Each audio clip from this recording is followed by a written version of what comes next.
or talk about it that much or at all. So, Yeah, well, yeah. it's good to do a stream about it. It's actually one of the most important topics if you really think about it. Yeah. Because the interactions with the people around you, that's the thing that's going to do you the harm. Yeah, We probably I spoke agree. about Hey, Mark, good to see you. various aspects of this over the past year or so. We haven't combined it into one sort of topic, have we? Like normalcy bias and how people react, fight or flight, all this sort of stuff, and attitudes and mental preparedness, that sort of thing. Yeah, you've got the herd mentality as well, and all Roll sorts it of into stuff. It's one. also quite a lot of real world examples as well. I made a little bit of a list when I seen the topic, just quickly looking at real world examples. There's quite a lot, everything from Hurricane Katrina to the Bosnian War, the Battle of Stalingrad. People reacted very similarly but slightly different, and it doesn't take much of a certain type of scenario to take place before people would do those exact same things. Yeah. Well, yeah. When it comes to human nature, there's definitely a pattern involved, depending on different scenarios, like you said. Yeah, absolutely. Yeah. I mean, there's slight cultural differences, but really not much from what I can see. And if you're paying attention to sort of Western culture, because that's where most all of us at least are from there, Europe and North America, for example. I mean, if you take a look at the things that happened in Bosnia and Stalingrad and places like that, it's incredible. Even Germany in the latter stages of the war, people reacted unbelievably. Cannibalism in the case of Stalingrad. Yeah. Yeah, definitely. Well, I think it's definitely a good subject to talk about, because you've got to recognise probably the warning signs to look out for when things start to turn sour, or Hey, Bob. Hey, Bob. Good morning. The warning signs to look out for before things turn sour, or who to avoid, who to engage with, and all this sort of stuff. How to establish alliances and things. How to handle people. How to talk to people. Definitely, yeah. Hey, Mark. Hey. Hey, Mark, you all right? Bob will be happy. I'm cooking again today. So I got a half a bushel of jalapeno peppers to chop up for cowboy candy to can up here in a little bit. What's cowboy candy? What's that? Sorry, cowboy candy is if you've ever heard of bread and butter pickles, they're just a sweet thin sliced pickle or a sweet pickle. It's basically the same sweet brine except using jalapenos, so it's hot and sweet. Right. And I got friends. Everybody you. loves it. My wife loves it. She ate most of it last time. And then whatever brine I have left over, I have to go get red onions. I'll make a hot and sweet red onion slices for another friend for burgers or hot dogs, or we just eat them. But they're just, good stuff. Good. I had some sort of beans in mind when you said the mention of a cowboy. I'd rather have him in the kitchen than creeping around in my backyard at night. Yeah, I was just down at the Army Depot disabling all those Warthog guns again. Every time I go down there and disable them, they get back right in there and fix them up. They still haven't figured out what's causing their problems, but Mm-hmm. I'll send them an email. Well, I'll clue them in. Yeah. One of these nights they'll catch me. Good topic today, fellas. Yeah, very good topic. Who to be careful of. Yeah, very good topic. Yeah, I came up with it, and I was thinking, well, I needed a topic, and this came up. So, different behaviors to look out for in a SHTF. That's good point, because there will be a lot of different behaviors from people, especially if you reach the city. Yeah. They are unpredictable behaviors, so you don't know if they are friendly, bad, or somewhere in between. Well, I'll go I'll throw in and give two examples. Hurricane Helene, that video that fellow made, summing up all of his experience. He said after 3 days is when they started seeing strangers in his neighborhood riding bicycles around, and that's when, you know, the word got around to everybody in his neighborhood that you're gonna have to have somebody out in front of your house, you know. That, but and a second example is there was a fellow I worked with, and he read a book about the Eastern Front in World War II. And the most dangerous people on the Eastern Front during the winter it wasn't the Germans, it wasn't the Russians, it was a combination of everybody, the hordes of starving people. Yeah. Because when people these fellows would jump right, turned into an animal. They were both wearing German and Russian uniforms. They were starving to death, and they'd jump right into your trench. They were unstoppable. They'd rip you open, take out your liver, and start eating your liver immediately before it froze. So that's just the more gruesome topic. Krista has That sounds yummy. actually a question. Okay, gentlemen, what behaviors should we look out for if someone is being deceptive and trying to stay under the radar? That's a very good question. Yeah, that is a good question. Well, I mean, I think you got to. It's two sorts of parts of that. If you're trying to stay under the radar, you're either hiding yourself away or you're pretending to be someone else. So you've got the impersonation type of effect going on. I mean, we're into the depths of sort of reading people now. So, you know, when you're talking to people, do they look shifty to begin with? Are their eyes flickering backwards and forwards, looking for, you know, other threats around the area for people to have sort of sussed out that they are lying or impersonating someone or trying to deceive you? You know, just the deceitful aspects of engagement, or not necessarily confrontation. Are they starting to sweat? You know, have they got any sort of nervous tics, unnatural sort of outrageous laughter, sort of, you know, have you ever been in that situation where you're about to do something slightly dangerous, like rock climbing, parachuting, or this sort of stuff, and you're waiting to, you know, abseil or rock climb, or you're waiting to jump? You'll always get the person who's they over exaggerate their the way they speak, the way they laugh. They come out with shit jokes and this sort of stuff. Yeah, that sort of thing. And nervous tics as well, definitely. The shifty looking person, sweating and this sort of thing. So, I mean, there'll be the really big key flags to look out for. But if you're sort of into a developed scenario where your days, maybe weeks down the line, or even months into an SHCF situation, you know, these people could be well versed at this sort of thing, so they could become good actors at deceit. And sort of thing. So you really very wary and cautious, I would say.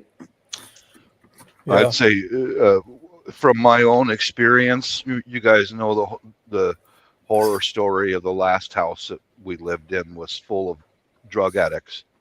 I had to stand my ground, and Mr. or Mrs. Charming, watch out for that.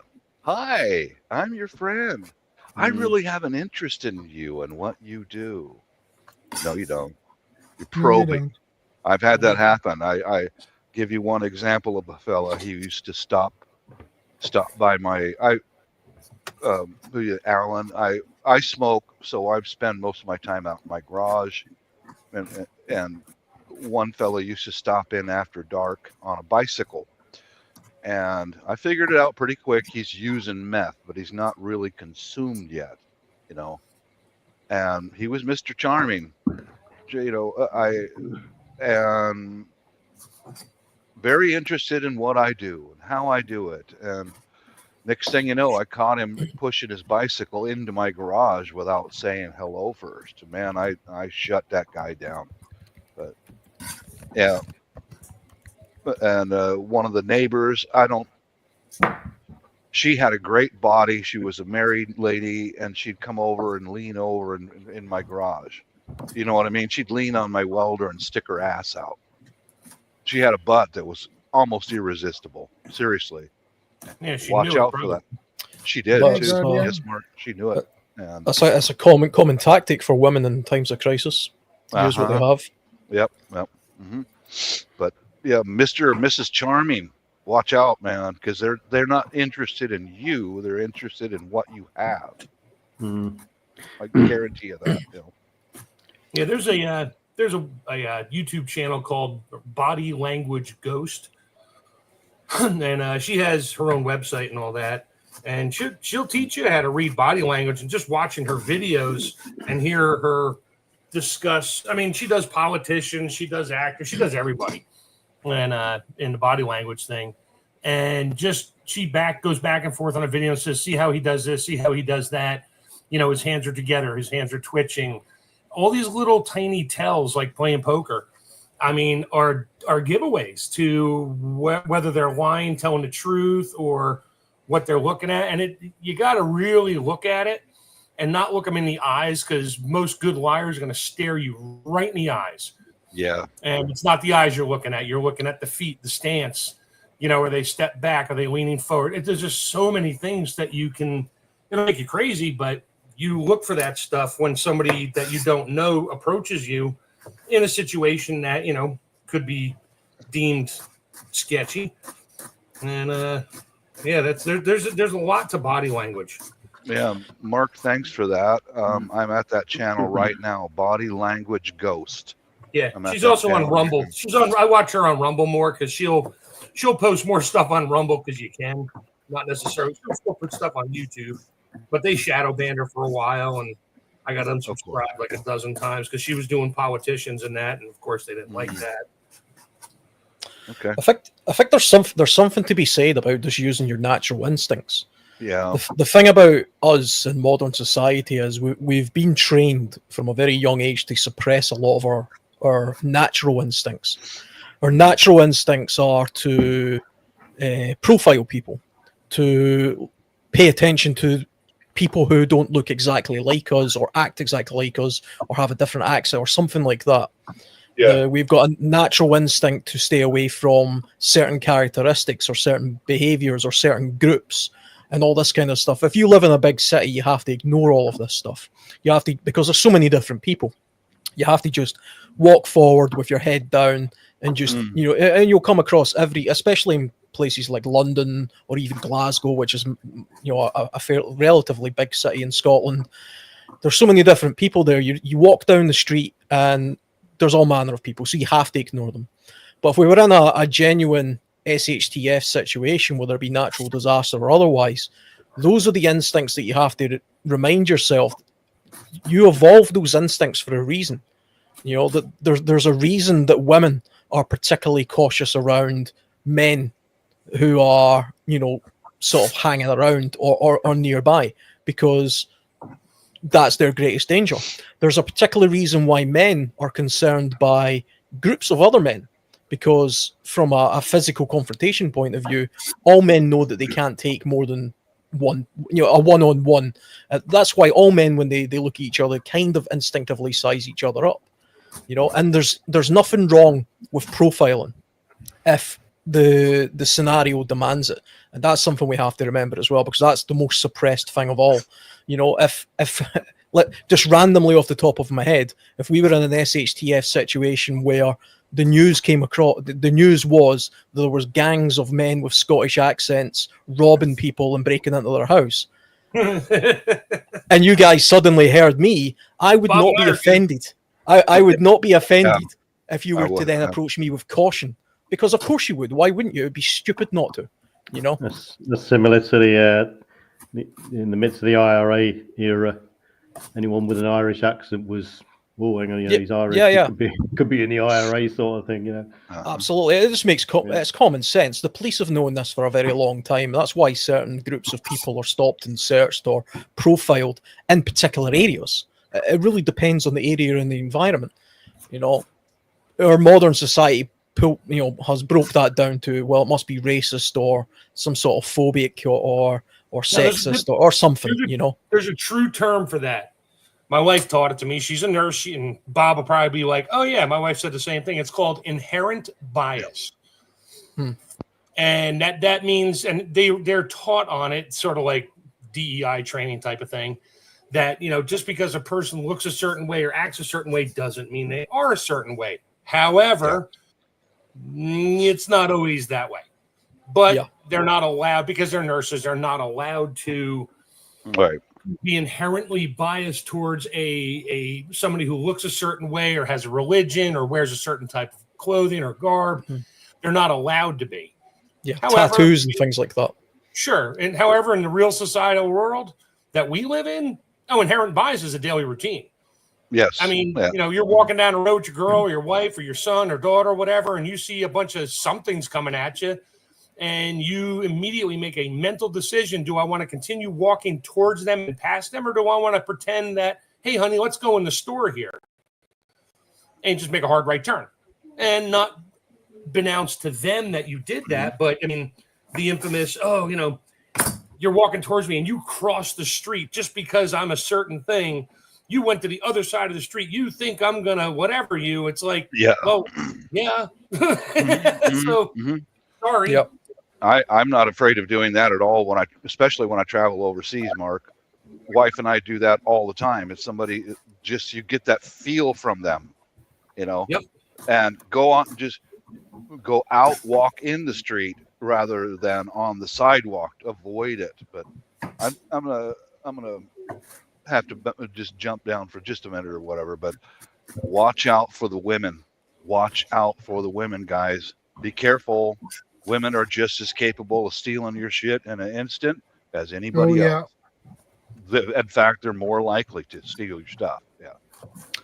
I think they're probably also more likely to be luring you into some sort of trap, or playing on the certain characteristics that some men particularly believe that they should adhere by. Well, here's a woman in distress. So I'm going to assist a little bit or give a little bit of my stuff away or follow her down this dark alleyway because she's scared to do it on her own. And in reality, you're just being lured to be robbed by yourself.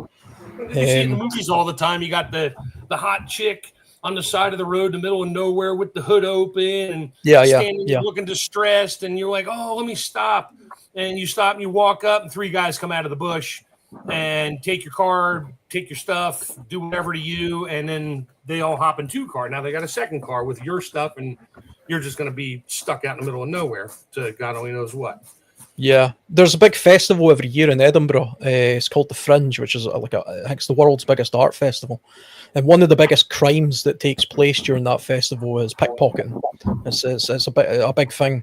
And one of the main tactics, I've seen this on the news just yesterday, actually, so it reminds me of it, is that a pretty looking woman will go up to a couple of boys, a couple of like teenage boys or young men, and flirt with them and chat to them. And because they're kind of giggling and going along with it, what they're not noticing is her male friend, or sometimes another female friend, stealing their mobile phone out of their back pocket or trying to get into something else or whatever. And that's a common tactic. It's they're using the allure of the distraction in order to draw your attention away from what it is they're actually trying to do. And they work in groups, they work in 2s and 3s and things like that. Yeah. There's a lot. Bait and switch. Yeah, I mean, real common in Rome. Watch it. It actually reminds me as well. It's not just about the negative stereotypes. During Hurricane Katrina, there were people who dressed as police and rescue services in order to obtain access to people's homes or lure them into certain places where they were then robbed or assaulted. Down in New Orleans, done a lot in New Orleans. Yeah.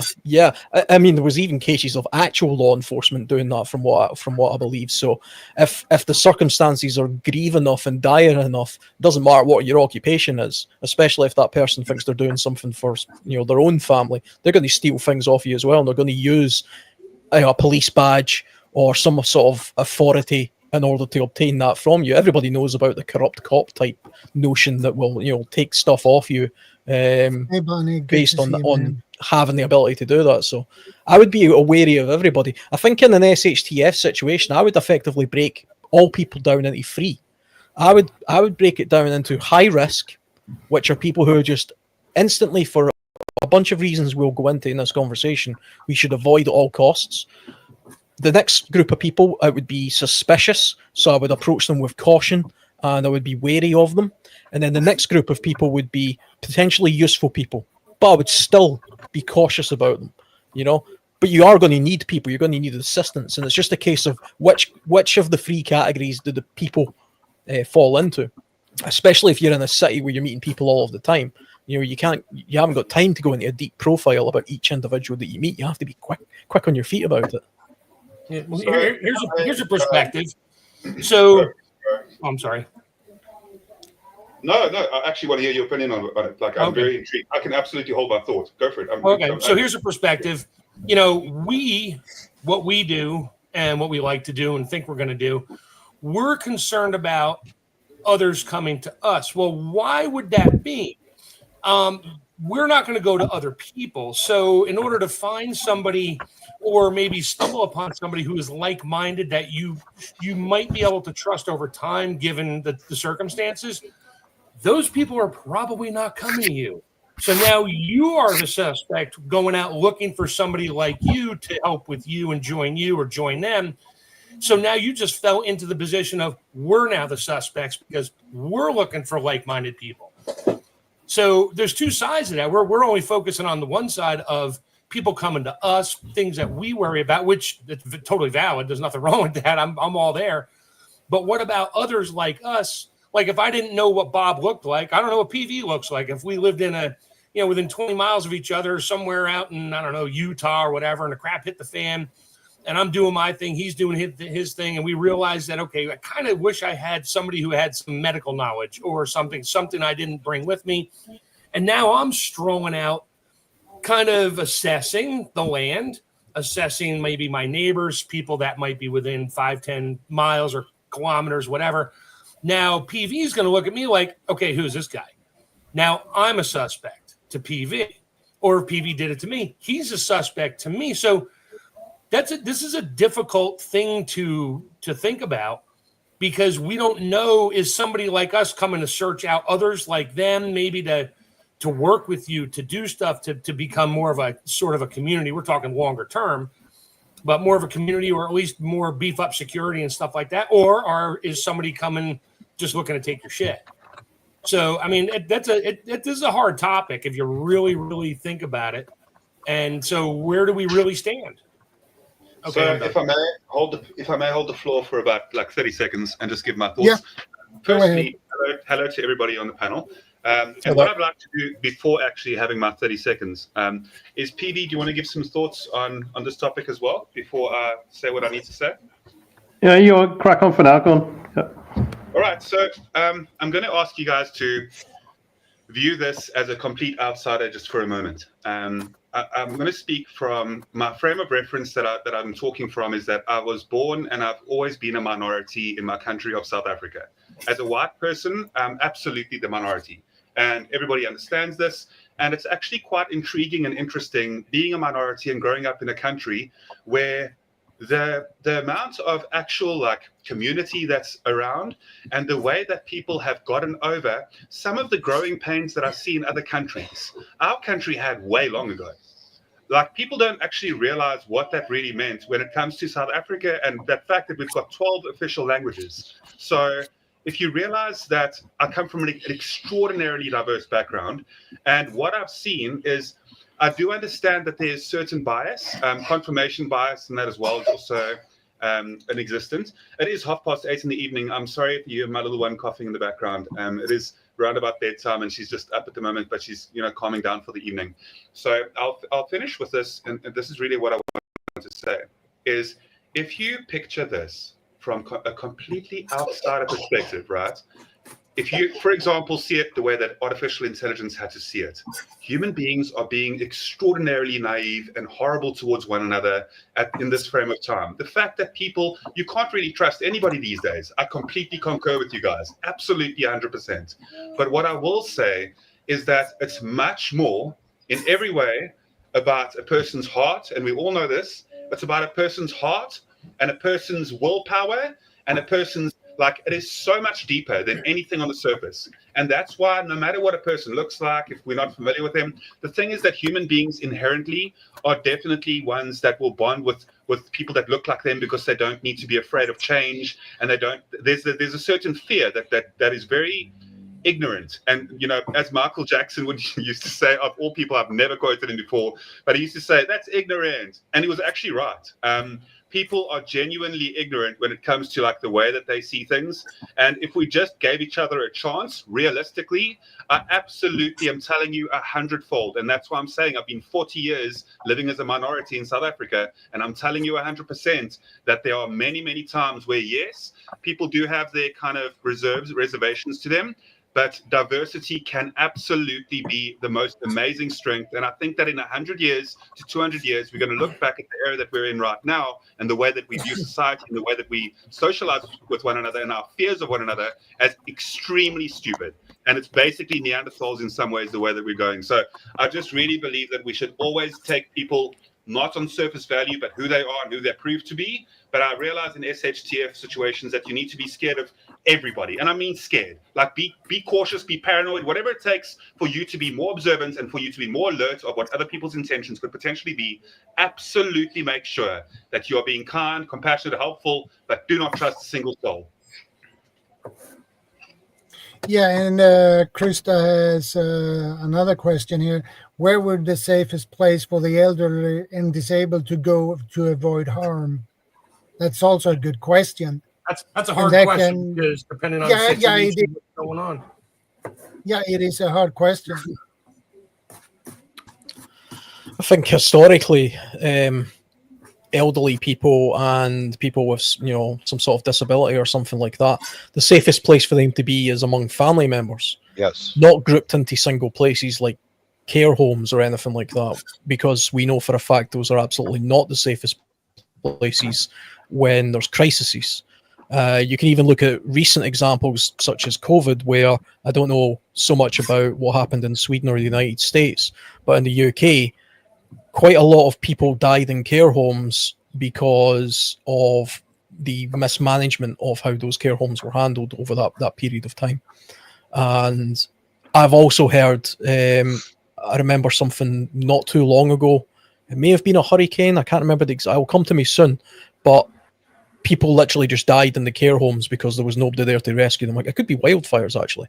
I'll need to remember where I heard that from. But ultimately, you have to think more along the lines of Little House on the Prairie type scenario, is my thinking. Whereas if you've got an elderly relative, a grandmother or something, well, she's better off being in your house with you, where she can be protected by the younger males and cared for by the younger women, and, you know, food and resources can be taken to that person, because ultimately their contribution will be minimal depending on their ability.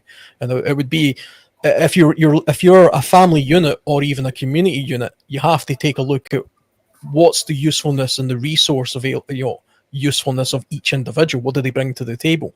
And it might actually be the case that a couple of individuals don't bring anything to the table. But if they are, you know, a close family friend or relative or something, well, that doesn't matter. You know, a baby doesn't bring anything to the table, but you're going to do everything you can to protect it if it's your baby. Or if you're a decent human being, just a random baby, you're still going to provide that you're going to give it some of your protection and resource. So I would say that's a long way of saying as close to you as possible is the best place for them to be. That's a good point. That is what I was thinking too. So. Yeah, I was sick of the same thing. If at all possible, bring them home. The small nursing facilities, they weren't like big buildings with 500 people. They were like, you know, small nursing homes, literally with like 20, 30 really old people, and then, like, you know, an administrator, secretary, and like 10 nurses. And a lot of those nurses left. and because of what was coming, had to go take care of their own, and they Yeah. left, and the people had nothing, and so that's where that wound up. And yeah, a bunch of them died because nobody even knew they were there, so they didn't get rescued, they didn't get anything, and they starved because there was no food left, nobody cooked for them, nobody to take care of them, medicines, all that stuff. So yeah, that was when you're stuck with a group just like yourself, infirm or whatever. Yeah, you're kind of a write-off at that point, because if it's gone that long, chances of somebody coming to find you are slim. Just a stranger. I mean, as sad as that sounds. I'll throw this in. I know a fella, he's a retired Seattle City firefighter, and he said to me straight up, because when the big earthquake hits in Seattle, all the bridges and all that are going to be down. Many of them are going to be down. And he said, you better be able to take care of yourself for at least 2 weeks in this area right here, because it's so mountainous and so many rivers. And he said, he's straight out. He said, you've got to take care of yourself for at least 2 weeks. Yeah. We're not going to be able to get to you. It's all about self-preservation in some sort of hostile environment. And he even said the firefighters already know that they're going to go home to their families for the first day or two, period. So you're going to be without everything for a couple of days. Yeah. Hey, Slippery Pickle, good to see you. You'll probably see it, you got to maintain, as we said always, you got to maintain your situational awareness. Personally, for me, trust nobody, absolutely nobody. You've got to, this is the time now is to establish the pattern of life outside your local area and beyond, if possible. You should already know the faces that you're likely to see in your neighborhood and so on, even if you only see them pass by once a month and this sort of thing. And thereafter, if you start to see strangers knocking around who suddenly come out woodwork because they're on the hunt for their drugs, because they're addicts, or they're on the rob for something, or any sort of resources, no matter what it is, then that's the time to start. Those people should be on your radar. So you got to stay respectful, you got to stay assertive, but watch out for the risks. Also, like someone said earlier, watch out for group dynamics as well, because there'll be a sharp decline in mental stability, and even possibly spilling over to some sort of ritualistic behavior in the few weeks after. I can always remember, Sarajevo back in the Bosnia War. It took 2 weeks from a normal day-to-day situation through to complete full-on SHTF with no facilities whatsoever. And people had to adopt some sort of resilient mindset back then. And that's what we've got to sort of adopt and know what to look out for. The impersonators, the deceitful ones, how volatile people can be, how easy people can snap at your answer to say, you're not getting anything off of me, this sort of thing. The aggression, when people are faced with nothing, they get really desperate, and the aggression ramps up. We've also said before in the past, that whilst people are always working towards a common goal, they tend to work together a lot better until the resources start to drop off. And the common goal could be, you're working together to escape a situation because you might be trapped or escaping via a certain route. But once that sort of thing is gone and everything's sort of settled down again, and you're in some, an SHTF type of environment, then it's all eyes on resources, and how do you safeguard that, and how do you, trade with it and this sort of thing. Yeah, I think it comes back to, again, not relying on an outside body bringing you the resources for survival. You have to have some sort of prepper mentality and some foresight to to be more self-sufficient. I never forget the fact that it took FEMA 5 days to get water to the Superdome, during that hurricane. And this is the supposedly the wealthiest, most advanced country on earth. And there was people literally dying almost of a shortage of food and water in a major city in the world. And yet it took the emergency services almost a week to get there. And a lot of the way that people react in those kind of situations is entirely understandable when you think about it. If you pay any attention to SHTF situations that are happening right now in the world, I pay close attention to what's going on in Gaza. Not so much for the politics, but simply because I see it as a mechanism for understanding how people react. Now, you only have to watch a few images to see when those food parcels get dropped in, or those trucks get dropped in, and then people like swarms of ants climb on them, and then people are getting shot and killed fighting over them. The one thing I notice about that is they're all men. They're all of a certain age group. They're all the youngest, fittest, strongest men that are fighting over these resources. And usually the ones that you see walking away with the parcel, they aren't just walking away with their fair share. They're walking away with a box that they can barely carry. Whereas there are countless people who have no resources whatsoever. Actually, one of the groups of people I feel sorry for the most, going back to the elderly people and the disabled people, there are, I don't know how many hundreds of thousands of elderly people who were living in Gaza, but there's no possibility of those people being able to be displaced. But they can't walk themselves. They can't fight their way through to those food trucks or those aid stations or anything like that. So they're entirely dependent on family members or a neighbour bringing them a resource. Is that going on there? I don't know. It must be in some places. But it doesn't take much for something like that to happen.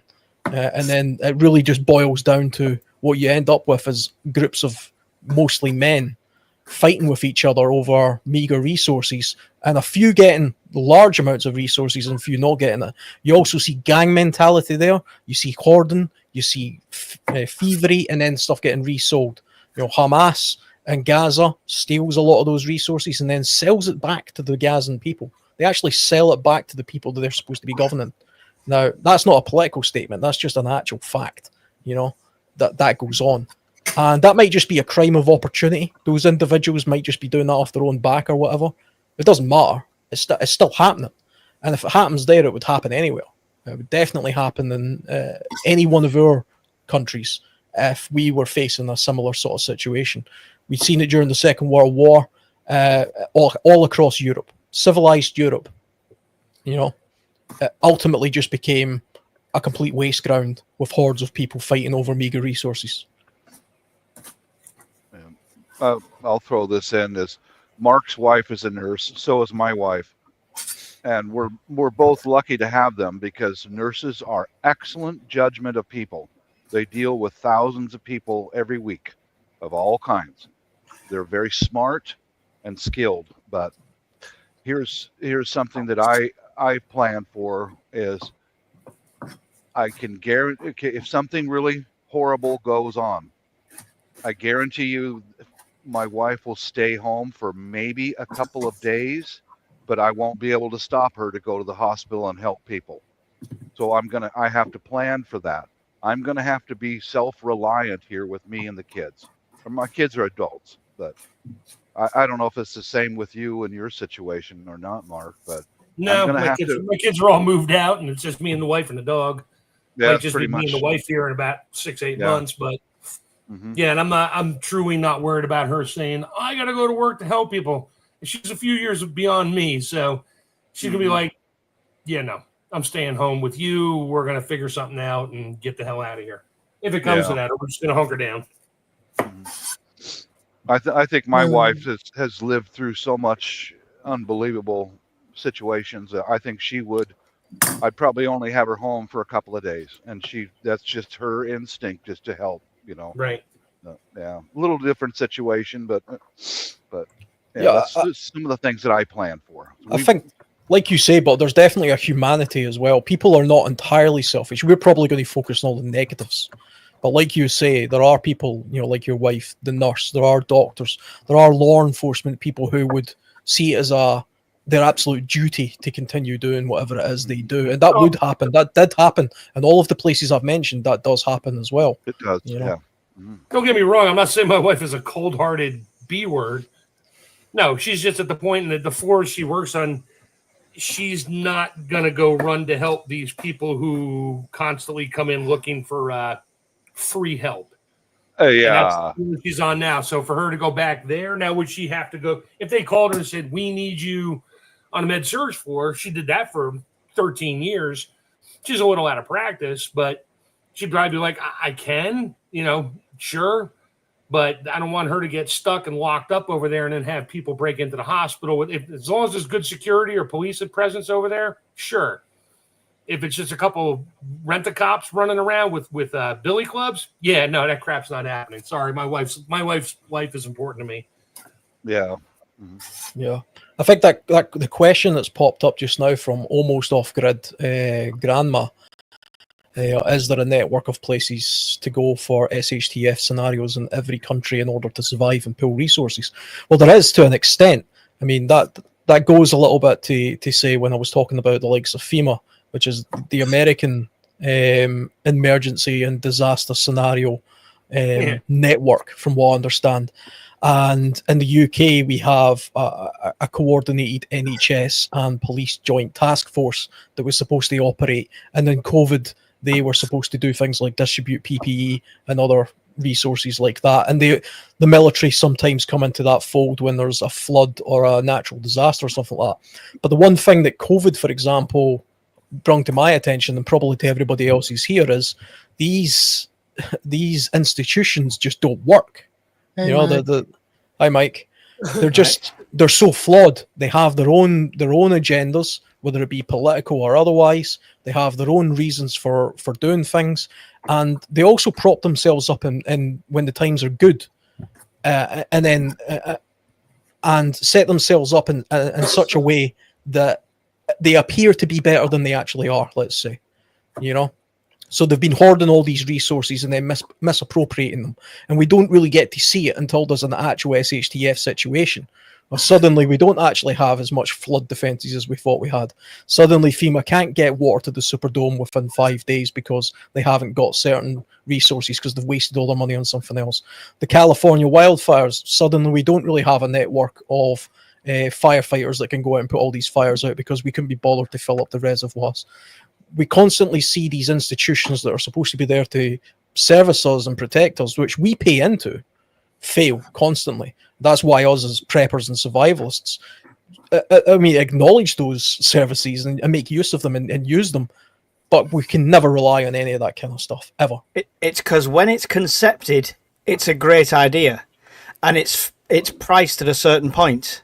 And then the amount of funding cutbacks all these projects get because they think they'll never actually need them. When they do need them, they've realised how much they've cut off and they're suddenly not fit for purpose. Yeah, absolutely. I can almost imagine if you were in charge of the budget for FEMA, for example, and somebody says you've got $10 million to spend this year, you can either spend it on anything you like. What are we short of? We don't really have a lot of sandbags. How much are they going to cost? Well, we could spend $10 million on them. What's the chances of we needing? Is there a flood likely, or is the fire more likely? And I can see them saying, well, let's roll the dice. There hasn't been a flood for 10 years. To hell with the sandbags. Let's go spend that $10 million on, painting zebra crossings, rainbows or something.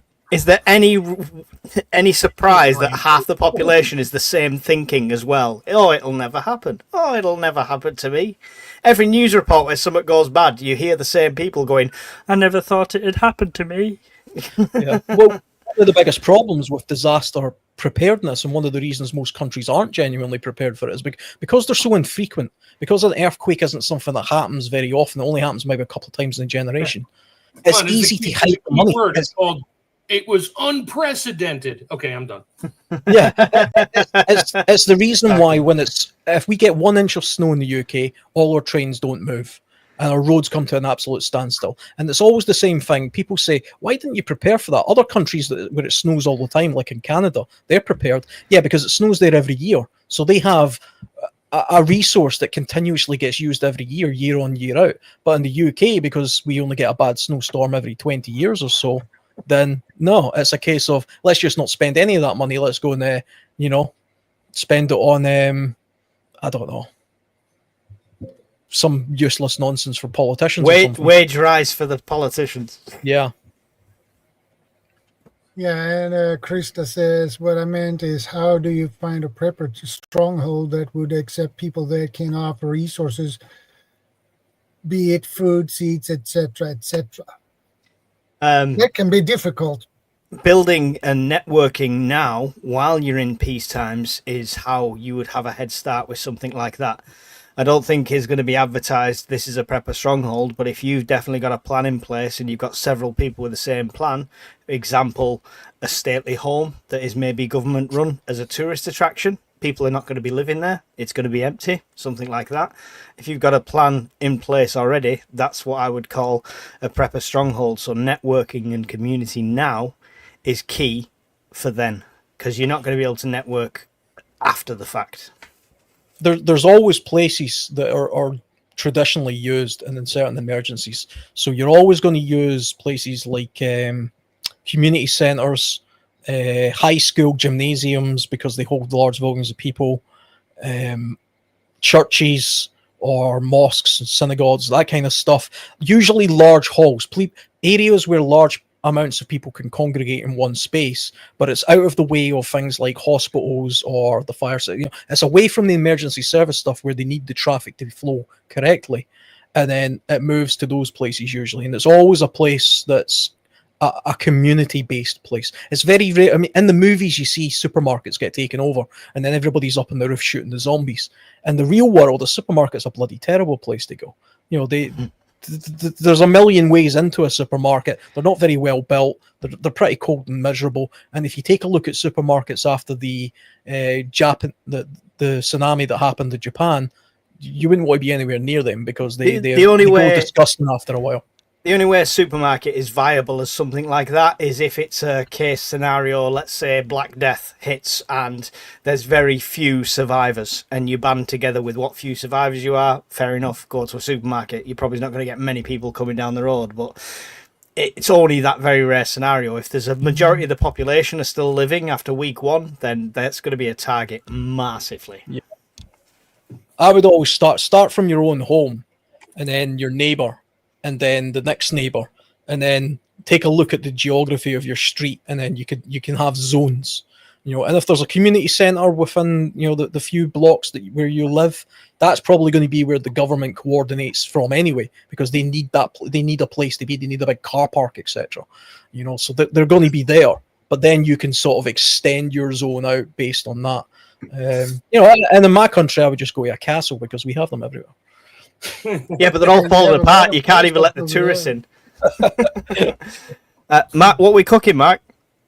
I'm making cowboy candy, which is bread and butter pickled jalapeno peppers.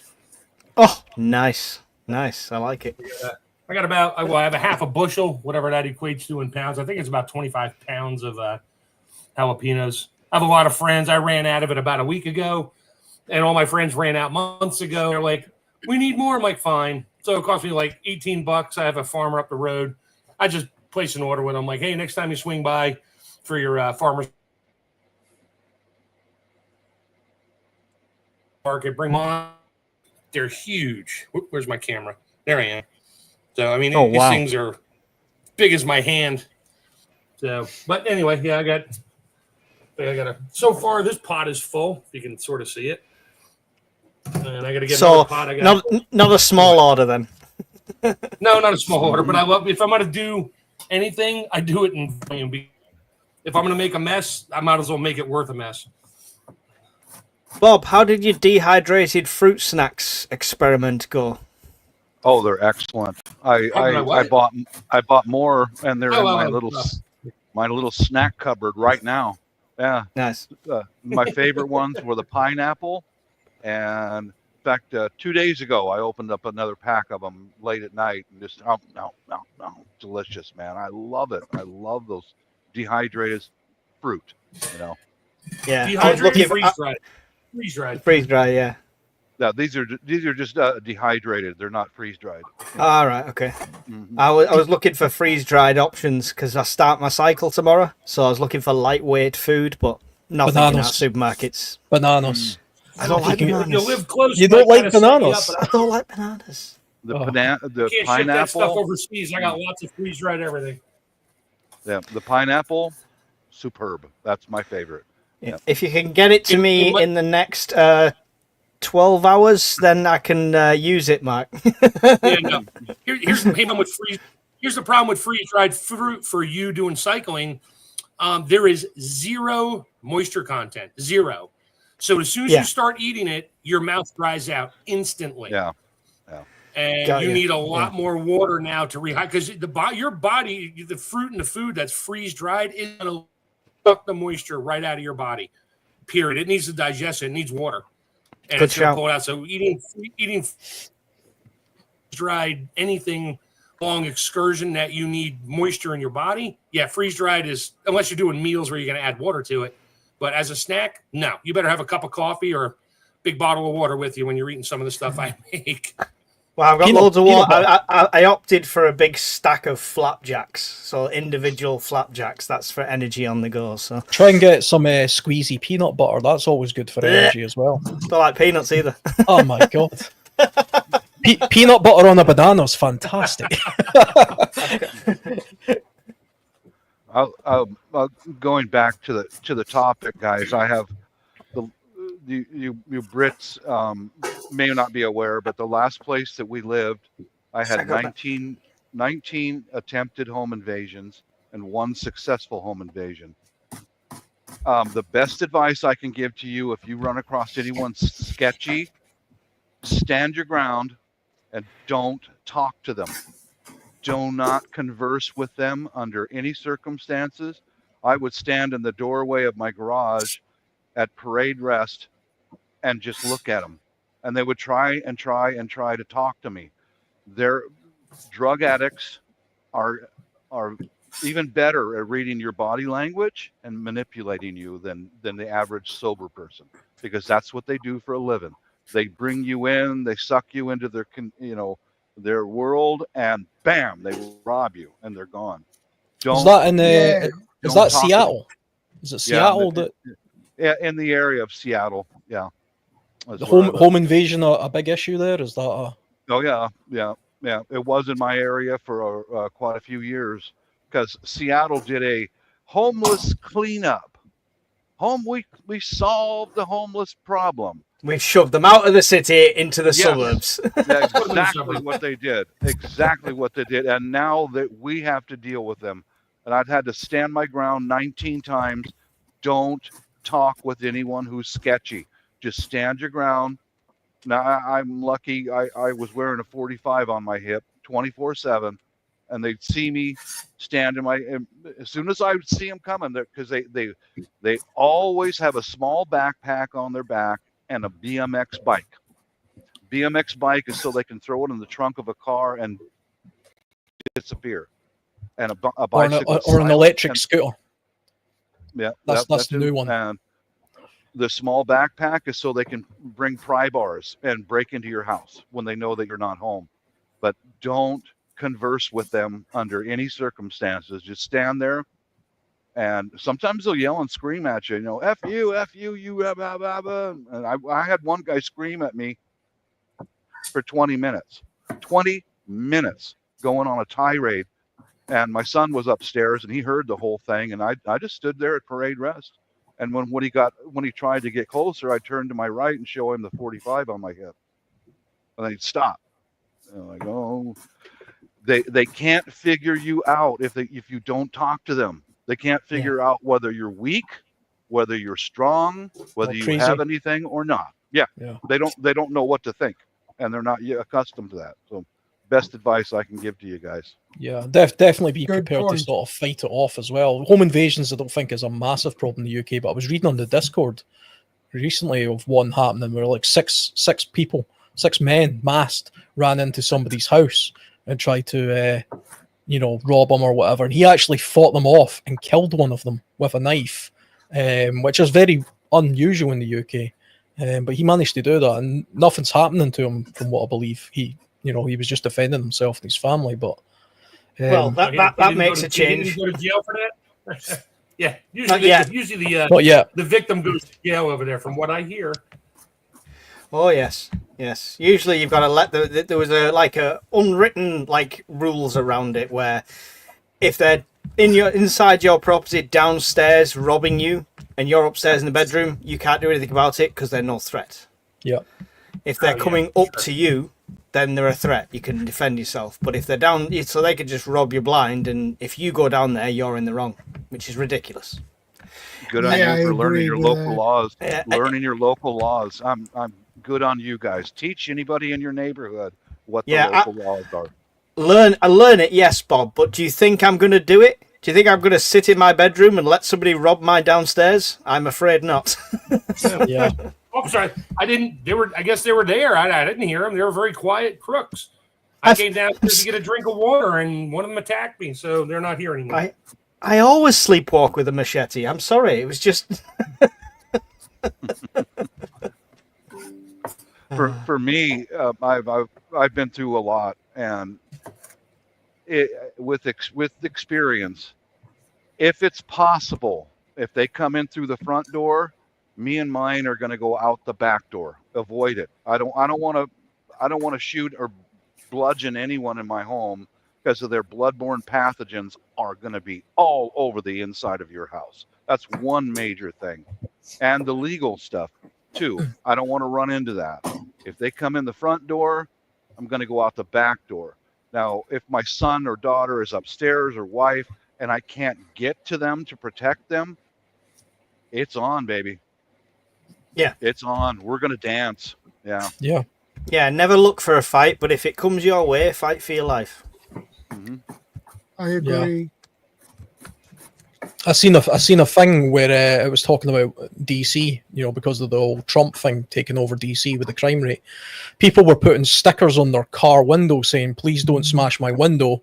There's nothing in this car," or they were leaving their doors open saying, "Don't break the window. The door's open. There's nothing in it." Oh, they were doing that in California. They were leaving their hatches open, wide open. Yeah. Go in the house, Yeah. leave your door up. That way they didn't at least destroy your car trying to look for something. But what did they do? They smashed it anyway because there was nothing there and the door was open. I assume you have the same over there in the States, but you can't see a single van on a work site over here that doesn't have a sign on the back saying "No tools left in van overnight." Because they'll trash a lock and damage a door and £500-600 worth of damage to rob a 20 quid drill. Yeah, there's actually a thing in law enforcement called the broken window theory, where the idea being that if a car, for example, is seen on a parked car has a broken window, and nothing is done about it, it's not immediately repaired or not immediately dealt with. It won't be long before the car next to it will have a broken window. Then the car next to that will have a broken window. And before you know it, you're living in a totally destroyed neighborhood over a minor thing, because the people who are inclined to commit criminal acts like that realize just by observation, and bugger all's happening here. Obviously, I can get away with just smashing my way into this car or this van or breaking this window. And that's why you sometimes see neighborhoods, and particularly rundown places, where 6 or 7 doors have clearly been kicked in, because the first one was never sorted, and it becomes known as an area where that takes place. That's why up and down the UK, people are helping themselves to supermarkets. Yeah. Because they've seen all the footage offline, and Tesco security and Asda security and supermarket security can't do anything. And they're walking in, grabbing handfuls of liquor and walking out past security. Like, goodbye, no problems. Security That's happening up and down the In UK. California, you can't Yeah. arrest them if they've taken less than $1,000 worth of stuff. So they go into the garbage bags, load it up, and walk out the door. Security, you're not allowed to touch them. You just can't touch them. You'll Madness. It's ridiculous. Madness. I used to have a shop in North Wales with my ex and my family, and I just wouldn't do it anymore. I wouldn't do it anymore. It's just not. I don't think I could stand there and watch somebody take something and walk out. Something would snap inside me, so it's not worth the risk of me having a shop. Yeah, for sure. I think if we're talking about trying to be aware of the particular characteristics and the particular people to avoid in SHTF, I think the most obvious red flags would be people who are overly interested in what it is you have, or where they can get resources. I would be wary as well of people who didn't appear to have anything. Like they were literally just walking around without a backpack on, or they didn't appear to have anything, so they weren't going anywhere, but they were still wandering around for some reason. People with obvious weapons is another one as well. I would tend to avoid those kind of people where possible. I'm lucky at the moment. I'm in a cul-de-sac, which if you go walking down there, you live there. So if you're walking down there and not recognised, people are at the curtains. Shadow, I'd like to share something out. This is from my channel. No problem. I'm 60 years old, and in one day I installed 5 of these inside door locks, in every bedroom door, bathroom door, inside, all of the doors inside. And that's part of my strategy is, if they come in the garage, I'm going to lock some doors behind me to get out the back door, or et cetera, because in the legal world, if they smash through 2 doors to get at you, and then I have to react with a weapon, it's going to go much, much better for me. But I recommend these kind of locks to any one of you guys. They're really easy to install. Even if it's a hollow core door, he's going to have to crash through that door before I drop the hammer. Yeah. So how does that work? I'm sorry, I'm trying to assess from the picture how that was working there. So is that on the inside of the door, as in the door opens towards us right now?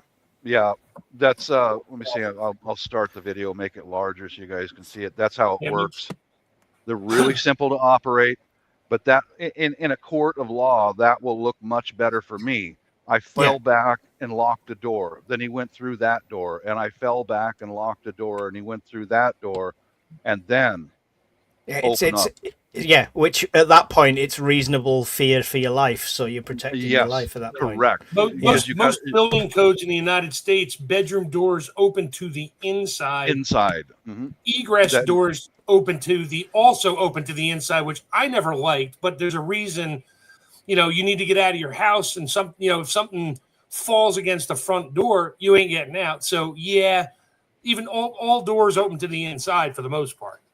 I think ours are the same here. Yeah, I was just thinking about that. All doors open to the inside as well. That lock actually reminds me of something I've seen where you can get these wedges. It's literally just a wedge that you stick like at the bottom of your door. And the videos I've seen of people trying to kick the door when this wedge is in places, you have to break the door in half. You close the door, then it's real simple to operate it, and then slam that piece shut. I'll go back, and please, guys, get some of these. Take a day off, get some tools, and do it yourself, because once you go to court, it's almost as like the UK here in the Seattle area, and that's the striker plate on the actual. There you go. Those are the little tiny screws it comes with. Replace those screws. Always change the screws. Yeah. Absolutely. Yeah. Same on hinges. Even on hinges, the screws are ridiculous. I certainly hinges did. in the striker plate for your doorknobs on most doors. The screws are those are the screws. That's it. Yeah, the striker plate for like when the door latches. Mm-hmm. Oh yeah, they should get 4-inch screws, because usually depending on what kind of front door you have, but on the other side of the trim molding where your striker is, there's at least 1 2x4. Usually there's 2. Yeah, I had to take an angle grinder and notch out some of the doors so that it will go in there and close. But that looks real good for me in court if I have to take a life or cripple somebody. Please, guys, get a few tools together and put these inside of your house. Please do. Yeah. It's probably not the same as what Alan was mentioning, but we've got these. Which, if anyone can see them on the bottom corner, there you go. So they're just like, you can use a piece of wood as a door wedge, but this is a dual purpose. So it's got a pressure plate which sets it, and once you turn it on now, nothing happens. but it wedges under. If for any reason they manage to get that door open, break it, smash it off, and that raises, it also sounds a very high pitch alarm coming out of there. So you've got not just hearing them breaking through the door, you've got a screaming alarm on top of it as well. Very good. They Very good. were a pack of 3 for like £7 or £8, next to nothing. Mm-hmm. Good for people who stay in hotels as well if you travel. Good thinking, Mike. Yeah, please, guys, do something like that. What Mike had or what I did. Yeah, please do. Because, like I said, it's much like the UK here. If we can have firearms, we can protect ourselves in our home. But I would rather be in a court of law and go, well, he broke through 3 doors, and we were sheltering in our bedroom, and then then I had to open fire and kill him. Yeah, that's all I got to add. Oh, come on, Bob. Why didn't you just shoot him in the knees? Yeah. You should have just shot him in the leg. Yeah. Right. But officer, I was so scared that I closed my eyes when I pulled the trigger. Yeah. I don't believe you. There's 2 in his chest and 1 in his head. And why did you keep shooting him? Well, because I was afraid for my life. Is why I emptied the weapon on him. He was still moving. Has anybody seen that video of the guy shooting the bear in his house? That popped up on my YouTube earlier. I did. He was going down. He was going down his staircase, and it was pitch black downstairs. And he turned the light on, and I think it was like an AR-15, and then you just see him shoot 3 times, and it's a bloody bear. There's a huge bear in his living room, and it actually charged for him. I don't know where he lived. I think it was in the States for sure, but it was somewhere like that. Canada, U.S. We're loaded with wildlife that roam around the suburbs. It happens. But yeah, see, we got the guns over here over in the UK. It's like, but officer, I swear he ran into the knife 87 times. He just kept running. He was suicidal. I swear. He fell onto my hammer. What can I say? When it comes to sort of home defense and weaponry, that's probably a different topic altogether. But I've always heard the argument from the US point of view as well. I can protect myself because we have firearms. But the criminals have firearms as well. Yes, so they do. The criminals have firearms over here. Some criminals do, but I would say that more than 99.9% of the time, a burglar breaking into my house is almost certainly not going to have a gun. That's almost guaranteed. He might have a screwdriver or a knife or some other tool, but he's not going to have a gun. Whereas in the if I lived in Seattle, I would just assume everybody had a gun. And so you have that different kind of dynamic. It's like, well, I've got the gun to. 5 guys break into your little bungalow in the suburbs. You're just an average Joe. You got nothing special. And they come in with guns. No, the guys with guns, they're not going after the average Parker Joe in his burbs. They're going after the jewelry stores, the banks, and the other big areas to make a whole lot of money. Yeah, it's the guys with the screwdrivers and the pry bars that are going after you. Yeah. That's just as deadly.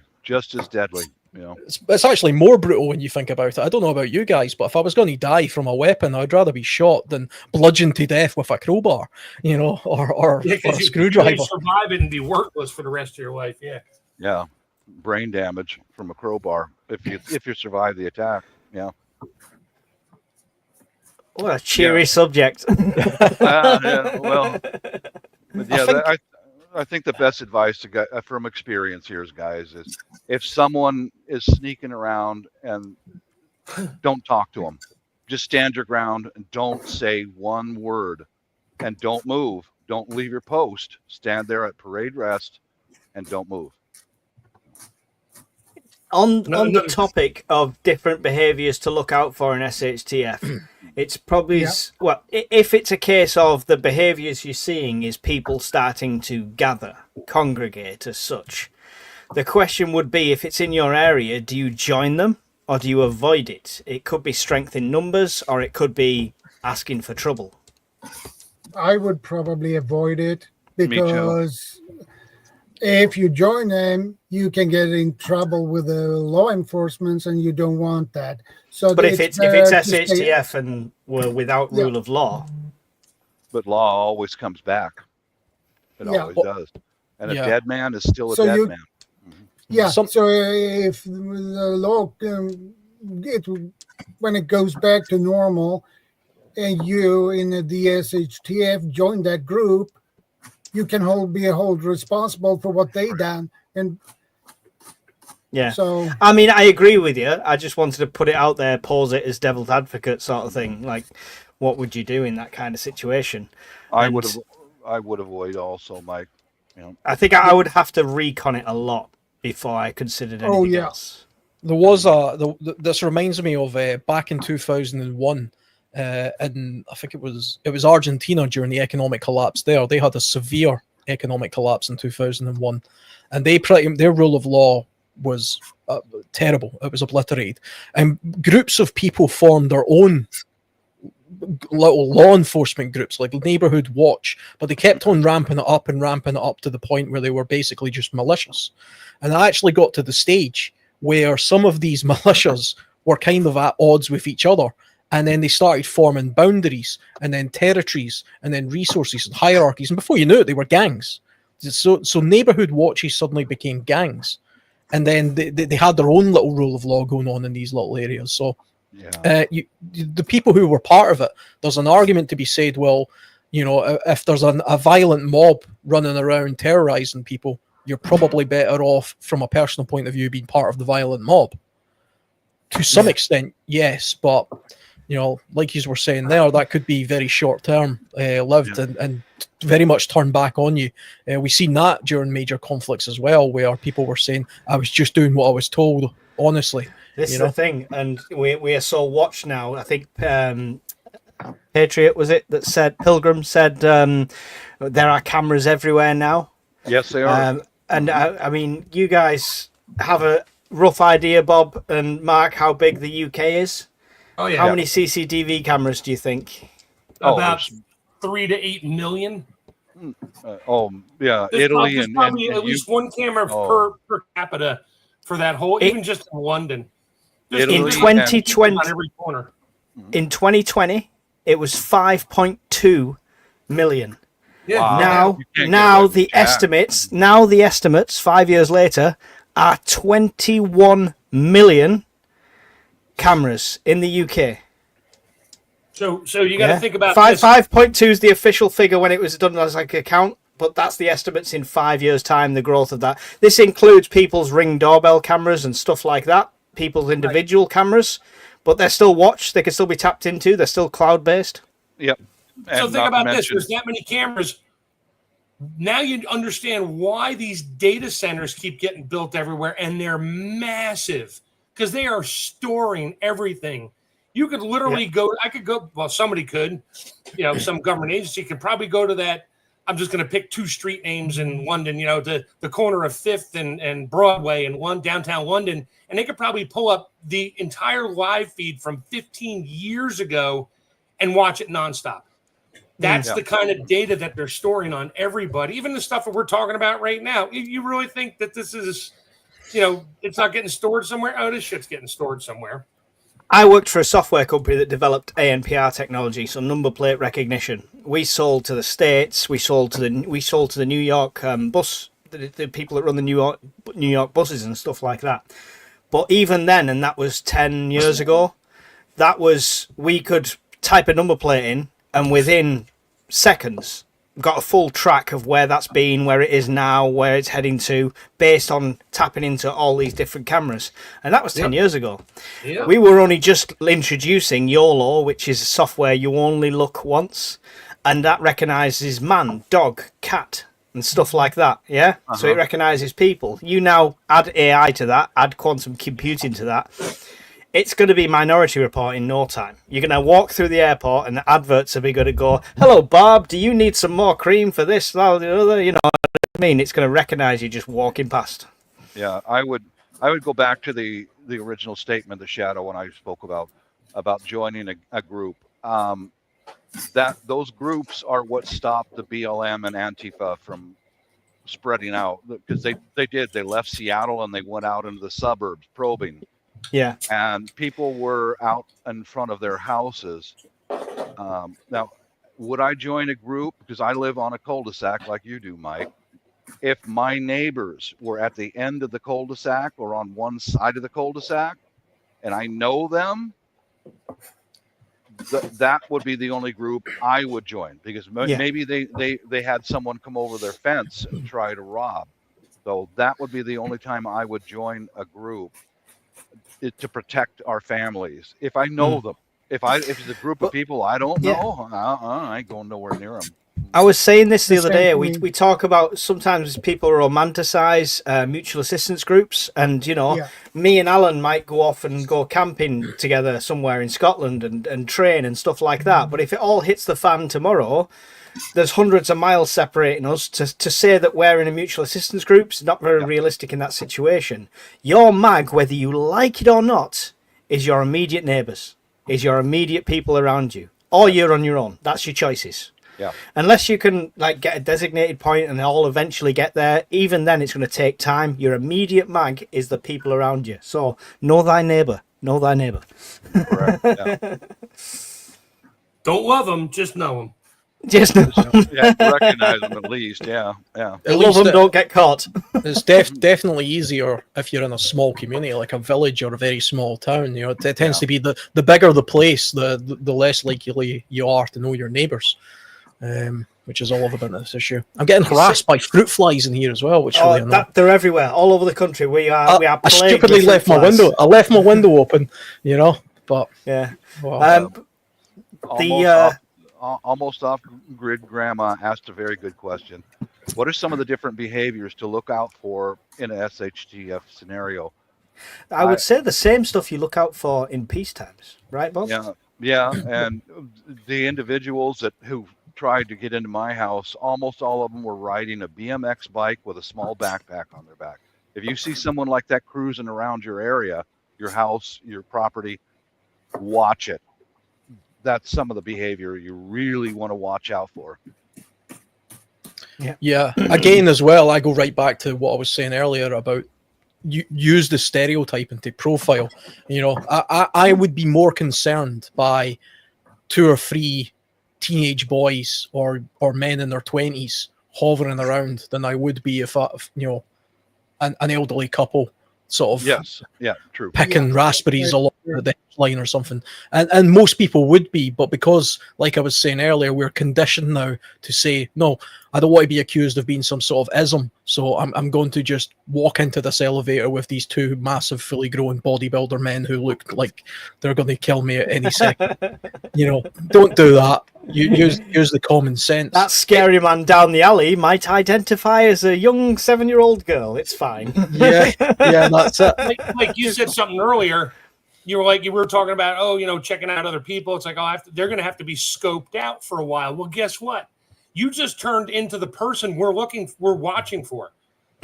You're out there by yourself, scoping around just to check out the neighboring compound, whatever. To see I'm the risk. Yeah. And they see you out there, you're done, dude. So this is a difficult thing. I said it earlier. I think it was right before you got on. I went over that whole thing. It's difficult. I kind of, without going round and borrowing a cup of sugar, any neighbour steps out of his house, I say hello. I acknowledge so at least they'll know a face in that situation more than anything else. I don't go out there to make friends, don't go socialising with them, but I always make an effort to say hello and stuff like that, because, like I say, they're going to be your immediate surrounding people and stuff like that. So my neighbour that's literally attached to me, I've spoke to a little bit more, because obviously there's going to be something there, like if he's attached to me when it all happens, sort of thing. But other than that, I kind of let my face known, so if they see me skulking, hopefully they'll say, oh, it's just that crazy guy with all that camping gear and camo just walking around, it's fine. He's just looking for a camp spot, that's all. Yeah. Prepper for the Ages says they all the jailed criminals. They say they avoid houses with dogs and or nosy neighbors. Nosy neighbors, most important. Yeah. Be aware. Very be true. aware. That's why I have posted videos of setting up cameras and motion sensor detectors, driveway alarms, all that. And I've gotten comments over the years going, well, if you fortify your house, then you're making yourself a target. No. Opposite. No. If you do it the proper way, the correct way, but if you do it the wrong way, you would definitely be the target. There's quite a few videos here on YouTube. Just type in your search block, interview with a criminal, and most of them come out of the States here. interview with a burglar. Most of them are filmed in the jail with law enforcement filming it, and every single one of them said the same thing. If there's a house that's hardened, either with a dog, with fencing, with cameras, they're going to avoid that house, and they're going to find an easier target. Then that's just their nature. Period. It's opportunist. That's in peace times as well as SHTF. And they did a study about this, and it's also a psychological thing. And there was an area that was having house burglaries in the UK, and it was quite a rural area. You know, it's a really nice houses, big houses. They come from a worse area to the nicer area because they know they're going to get better stuff. And some of the people that had never been robbed wasn't because of ornate huge security. It's because their front lawn had a small chain link fence around it, and the other ones didn't. And it was a psychological thing. Even though they could have stepped over it, because that one was fenced and the other one wasn't, they were drawn to the one that wasn't. Yes. Yep. There goes that CR. I read his comment on the side. I got a lot of respect for CR here. I fuck with him, but you know, convex mirrors. I just looked on Amazon. There's a bunch of them. You know, the mirrors that you see inside of a supermarket? I never knew what those mirrors were called. Thank you, CR. You rock, man. I think I'm going to get a couple of those. So when I'm sitting out on the back deck, I can just look up and see if anyone's on the side of the house. Yeah. Something as simple as a security light on your house. Yeah, a motion light that comes on. My old house, before we could afford it, a friend of mine worked for ADT Security. I just called him up. I was like, hey, can I get some stickers? He's like, absolutely. He gave me a whole bunch of ADT stickers. I stuck them on every window on the lower level of my house. Never had a problem. Neighbors got broke into. I didn't. They see a sticker that says ADT or whatever security. Yeah. They just move on. They're like, okay, I don't need this aggravation. Let me go find someone that doesn't have that. And then we had a dog anyway. So now I have a German Shepherd. I have a sign on the front of my house. There's no trespassing, beware a dog. And of course, no soliciting. And what do I get? All the political idiots trying to ring the bell, which I disabled for my mother-in-law years ago. I just never hooked it back up. And then they start pounding on the door because they hear the dog barking and figure I can't hear the knock on the door because the dog's barking. What the hell's wrong with you? And I got cameras on them, and I recorded, and I threw a couple on Facebook on one of the political sites. I said, hey, here's what your people do. And the sign is clearly visible in my camera. And, of course, I got immediately that video got taken down. I got banned off his site and stuff, or his page. Not that I cared. What's that? Yep. Those are great for a fence. This is why I shouldn't come on here. Last time, Bob made me buy these. There you go. Right on, dude. Right so we've on. Got. I was shocked at how bright this thing is. They are with so very little solar. So I've got 4 of them, and then not only that, Shadow also made me buy this. So this is not a lightsaber. This is a light. I can't demonstrate it like Shadow can because there's no gas in mine at the moment. But yeah, every time I come on with you guys, it costs me a fortune. Well, it proves we're always learning. It proves we're always learning. Or if you live near me, because I'd be selling you freeze-dried food all day long. But I wouldn't be hungry, Mark. But I wouldn't be hungry. Right. I got 2 tabs open right now on Amazon. One is on the convex mirror, so that's CR's fault. And I'm going to present something with you guys here, something that I've used for years. Just before you present, on the convex mirrors, please check for any stores closing down in your area as well. Okay. Do you know you have a closing down sale and everyone's going buying the clothes or whatever's on stock? Go find the manager. Go find the manager, ask him about his mirrors and his cameras because he'll sell you anything. And we got 3 of them big convex mirrors, and I give the guy a $5 as a token gesture. He just wanted rid. Okay, I'm sharing out something with you there. I swear by these guys. I swear by them. The 2. Let me make it larger so you can see it a little bit better. The 2 smaller ones are the transmitter. The larger one is a receiver. Please get some of these. You can use them indoors and outdoors. But even if you live in a small apartment and you can't do anything to construct anything, you can set the transmitter on your stairwell or in the front of your living room, and you go to bed, and you keep the receiver next to your bed. As soon as something's moving around, it'll chime, and the little red light on the top blinks. trust me, guys, that's when I lived in that horrible place last time, a few years ago. I had those all around my house, and it saved my butt because we had one junkie walking between the houses. It was a woman who was in a hysterical rage, and I was warned before she came past my garage door. Dude, she was carrying a 10-inch butcher knife, out of control on meth, screaming at the top of her lungs. And then I looked, and she passed by my garage door, and I saw her, and I went, oh God, honey, just don't stop, because she's carrying a butcher knife, screaming, out of her mind, and armed. And thank God she just kept walking. But if she hooked right and she came into my garage, you know what I'm going to do. Yeah. You know what I'm going to do. But get some of these driveway alarms, guys. I swear by them. They're a godsend. I'm glad to see you got some of those lights. They work really well, don't they? I was impressed. I thought I'd have to put 2 at the front where the porch is area because there's no light there. 1 like illuminated it, like yep. Well, I had to move it slightly away because it was too bright. If anything, what I've even done too, Mike, is I put one right over top of our front door so that when my missus leaves early and it's still dark, she opens the front door and it lights up the whole front porch, and she doesn't fall, and her pathway from the house to the car is lit up too. Because all it takes is you got to listen to your wives, guys. When she said, I don't like that dark corner when I'm going to work in the morning. Bingo. Be the freaking hero. Go get some of those things and screw them in, and it puts your lady's mind at ease. And I don't know what they cost you guys over there, but anyone watching from the UK, for $12.99, why wouldn't you? Why wouldn't you? Yeah.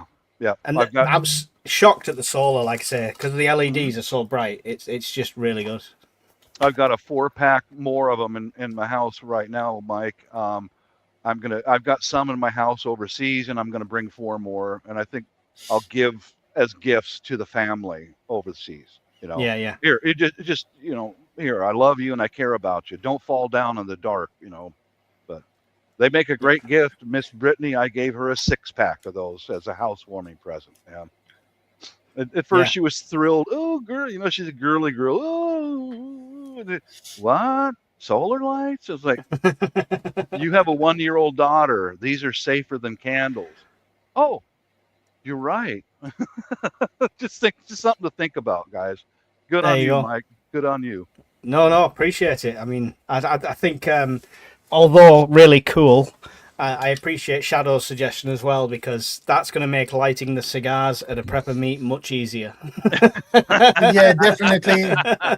And burn some eyebrows. Yeah, just nothing too close. Yeah.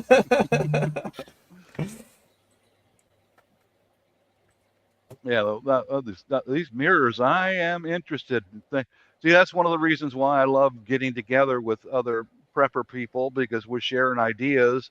And yeah, it costs us, but hey, man, if something saves your ass, it saves your ass, Take me off the big screen.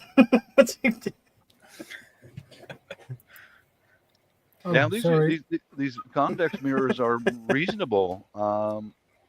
What is it? A 12-inch mirror is $27.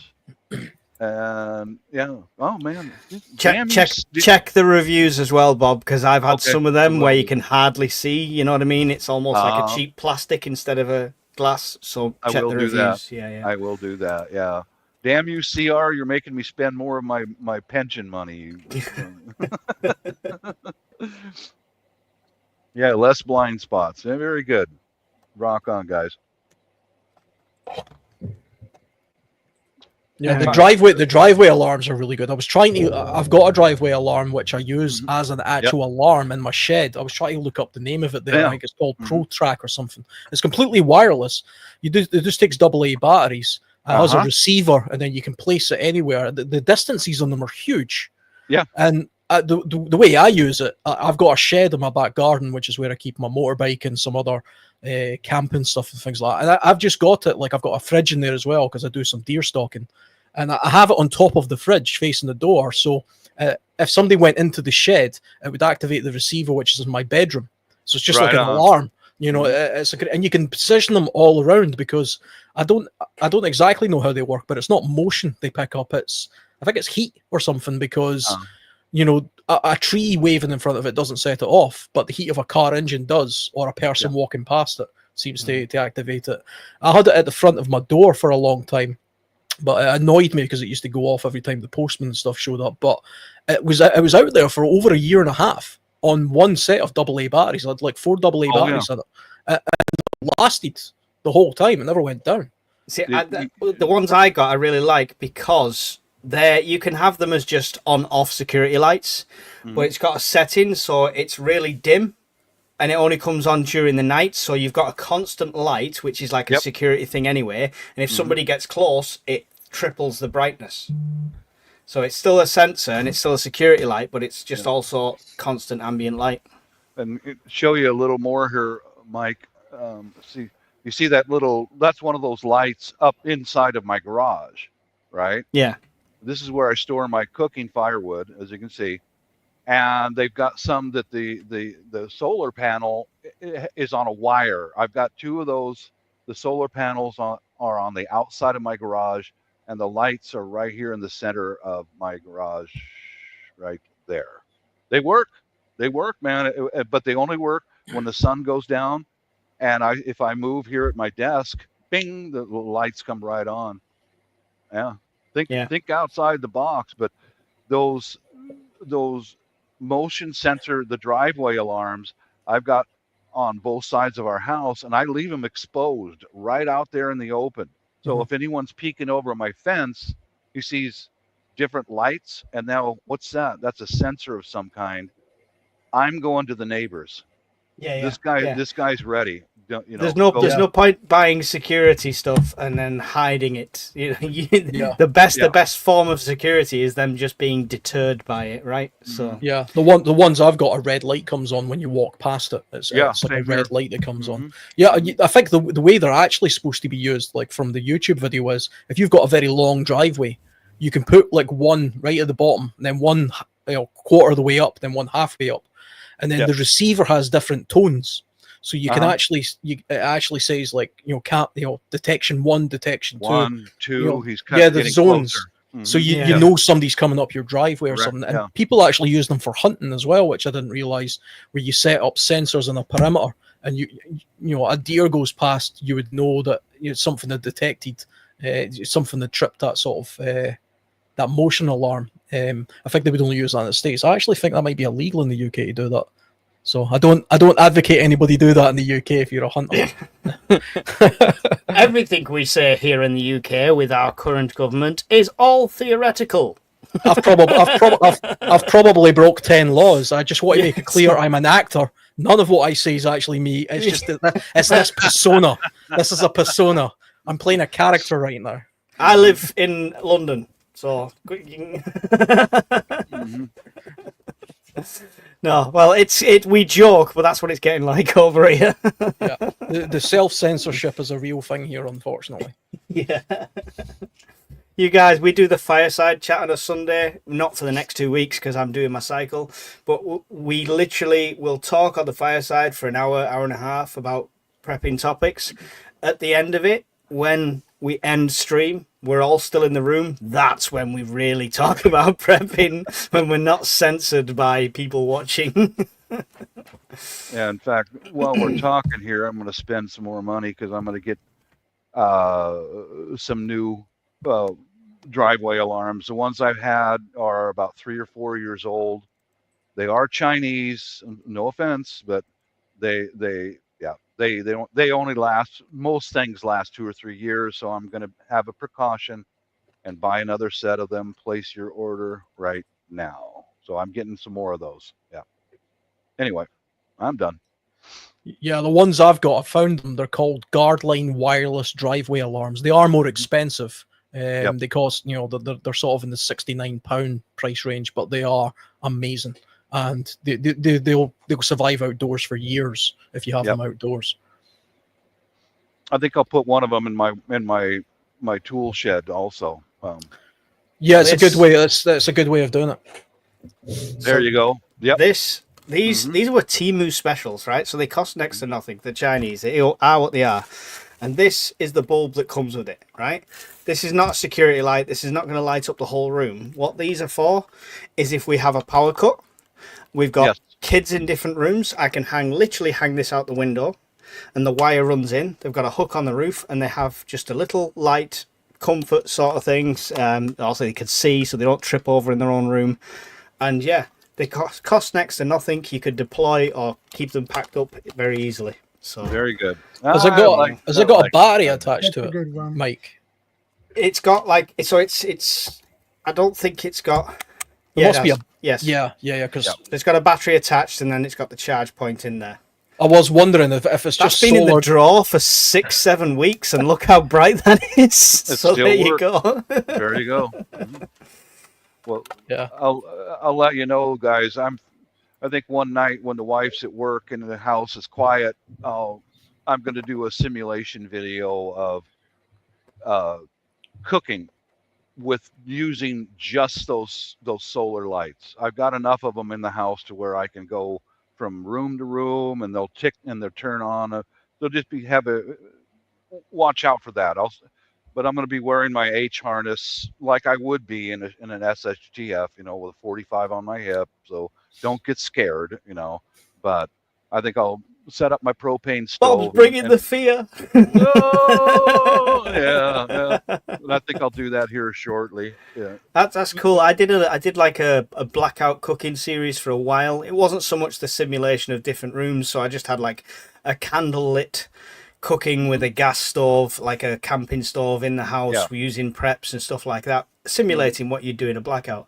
Yeah. There was a big studio light behind me as well. You don't see that, but just so you can see what I was doing. But yeah, they're cool. I love stuff like that, so I'll look out for that one. But Yeah, I want to.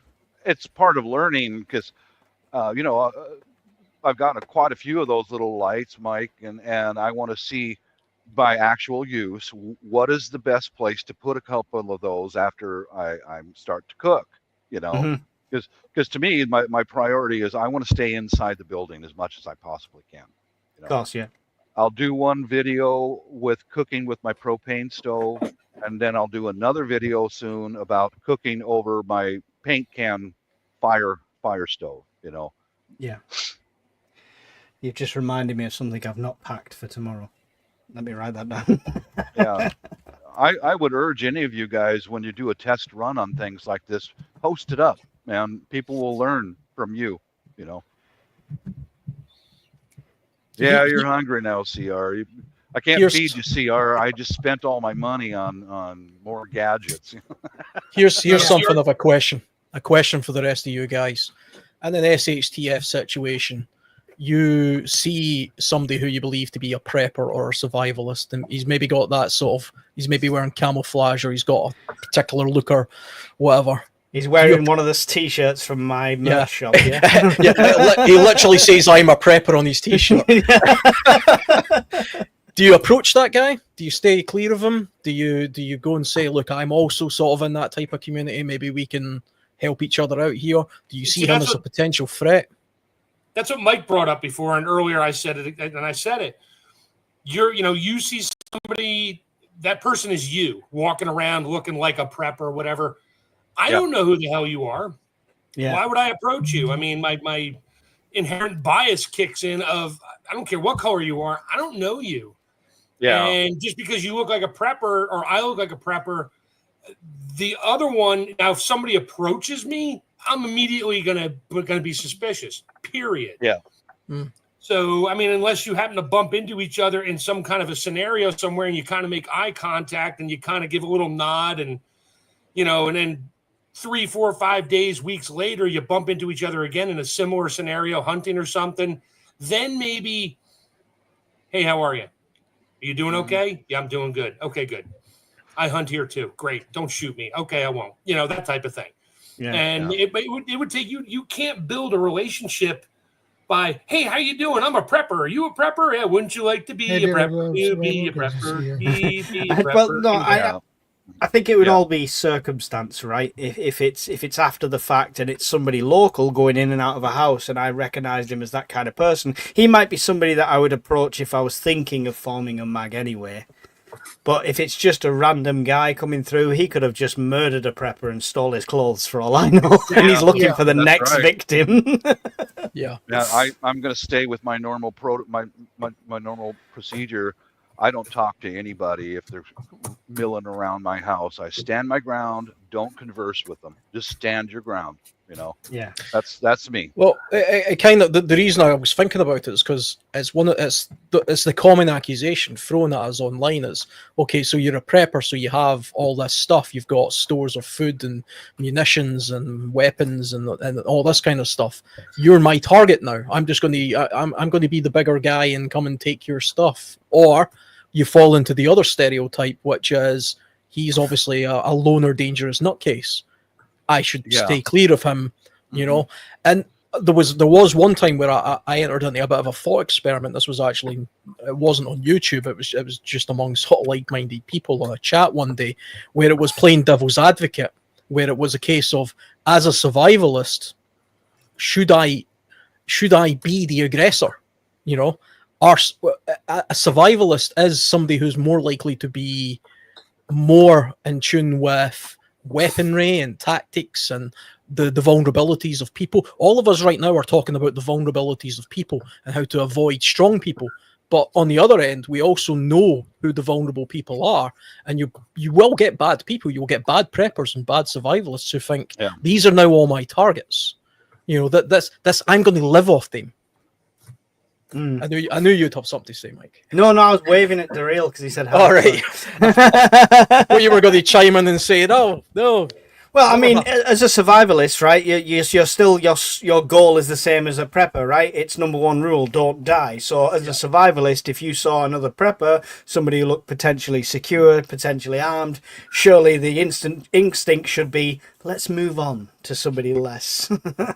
Yeah, I mean, my I wanted to hear what you guys said, but I mean, my instinct would be to avoid preppers and avoid survivalists, unless it was part of a pre-planned sort of mag.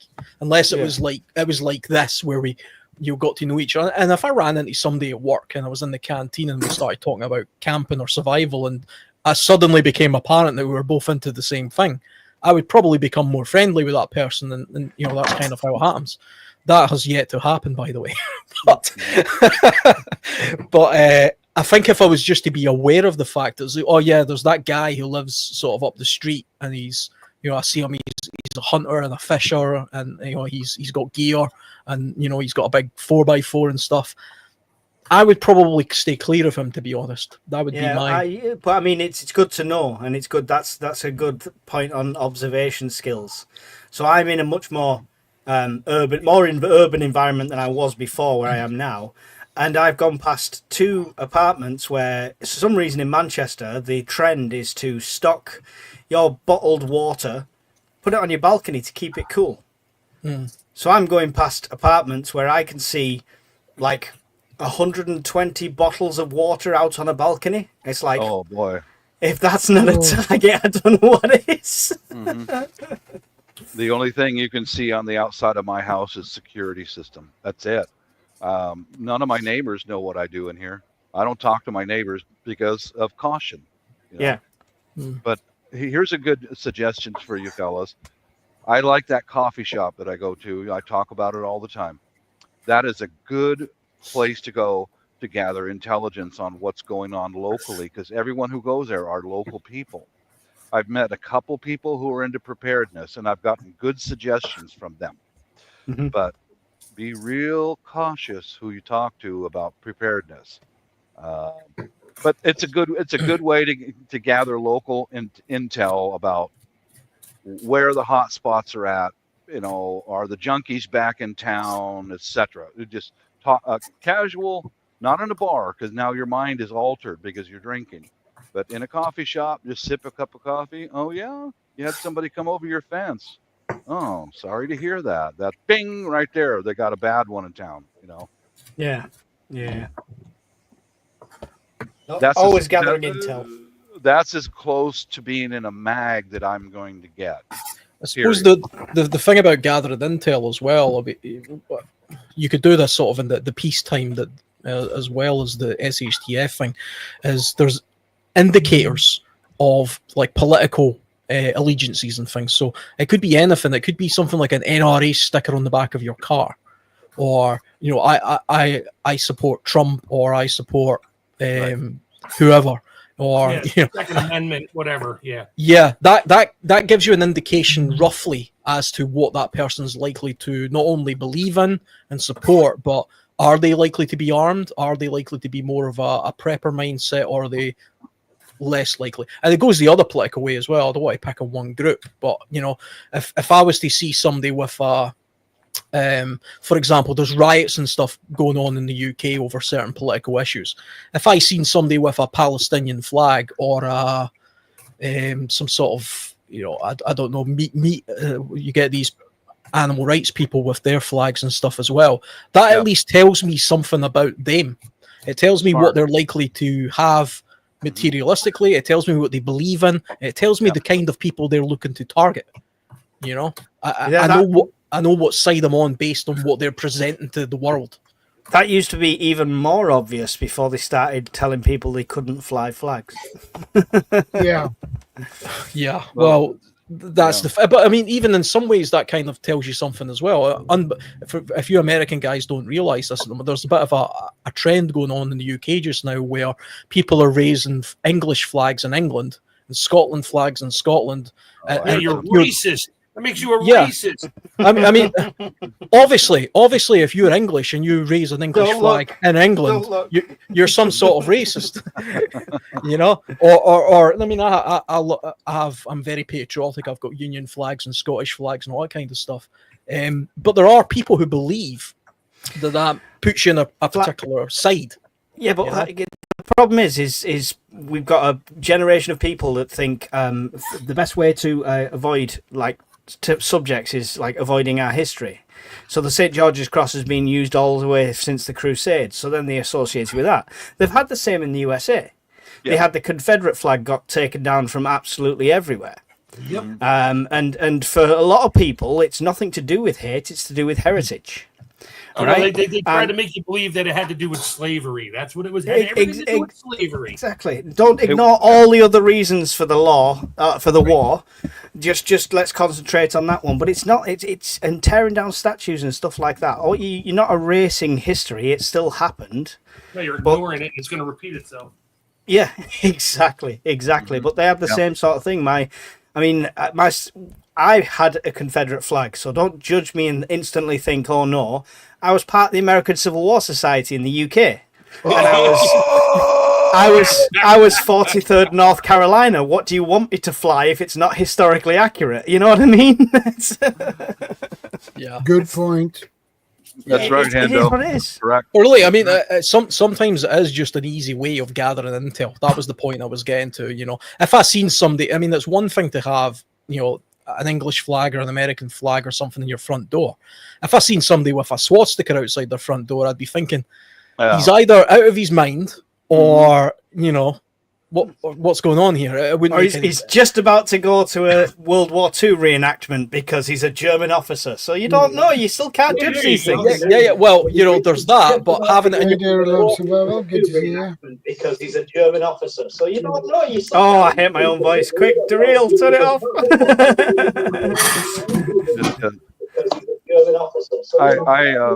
Who's got the background noise going? Daryl.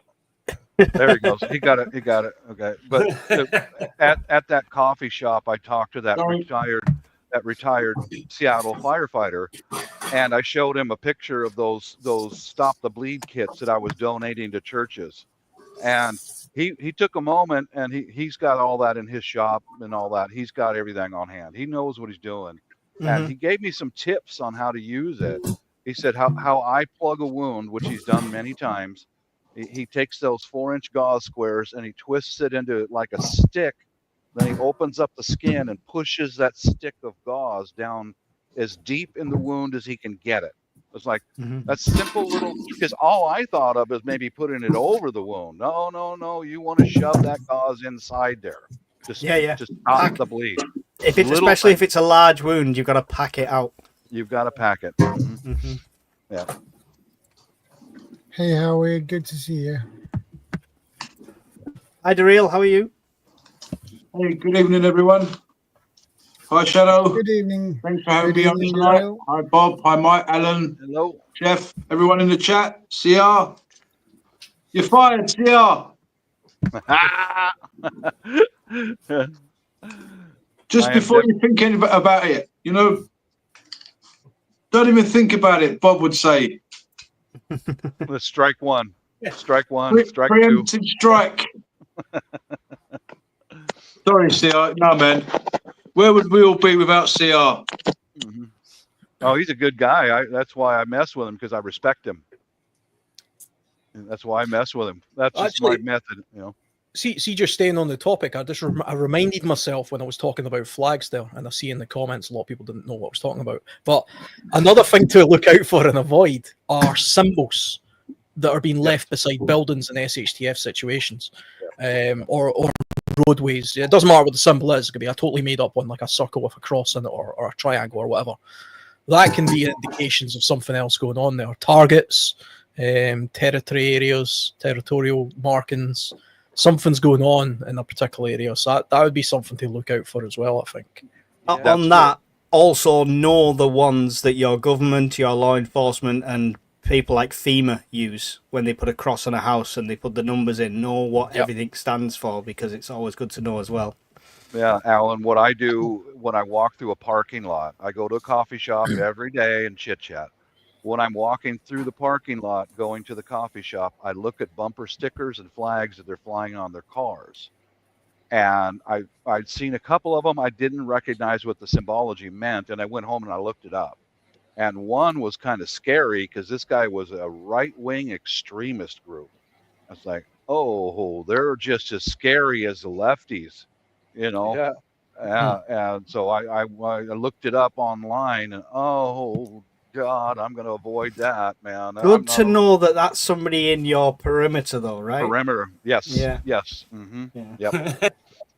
I mean, but it is a classic indicator of certain things. I mean, guns, for example, aren't massively common in the UK. I think all of us know that, but people do have them. I'm a hunter. I own guns. And one thing I do every year is I take out insurance. I have to take out insurance every year to hunt on land. And the two main groups of insurance in the UK, for example, one's called BACS and one's called SACS. SACS is the Scottish one. And I can't remember what it stands for. It's like the Scottish Association for something or other, right? And they give you stickers every time you renew the card. I never stick that on my car. Because all you're doing is saying, guess what I carry in my car sometimes. Correct. Guess what I have in my house sometimes. I have no stickers on any of our cars. None. Zero. I don't want to be identified as this. You know? See, I do.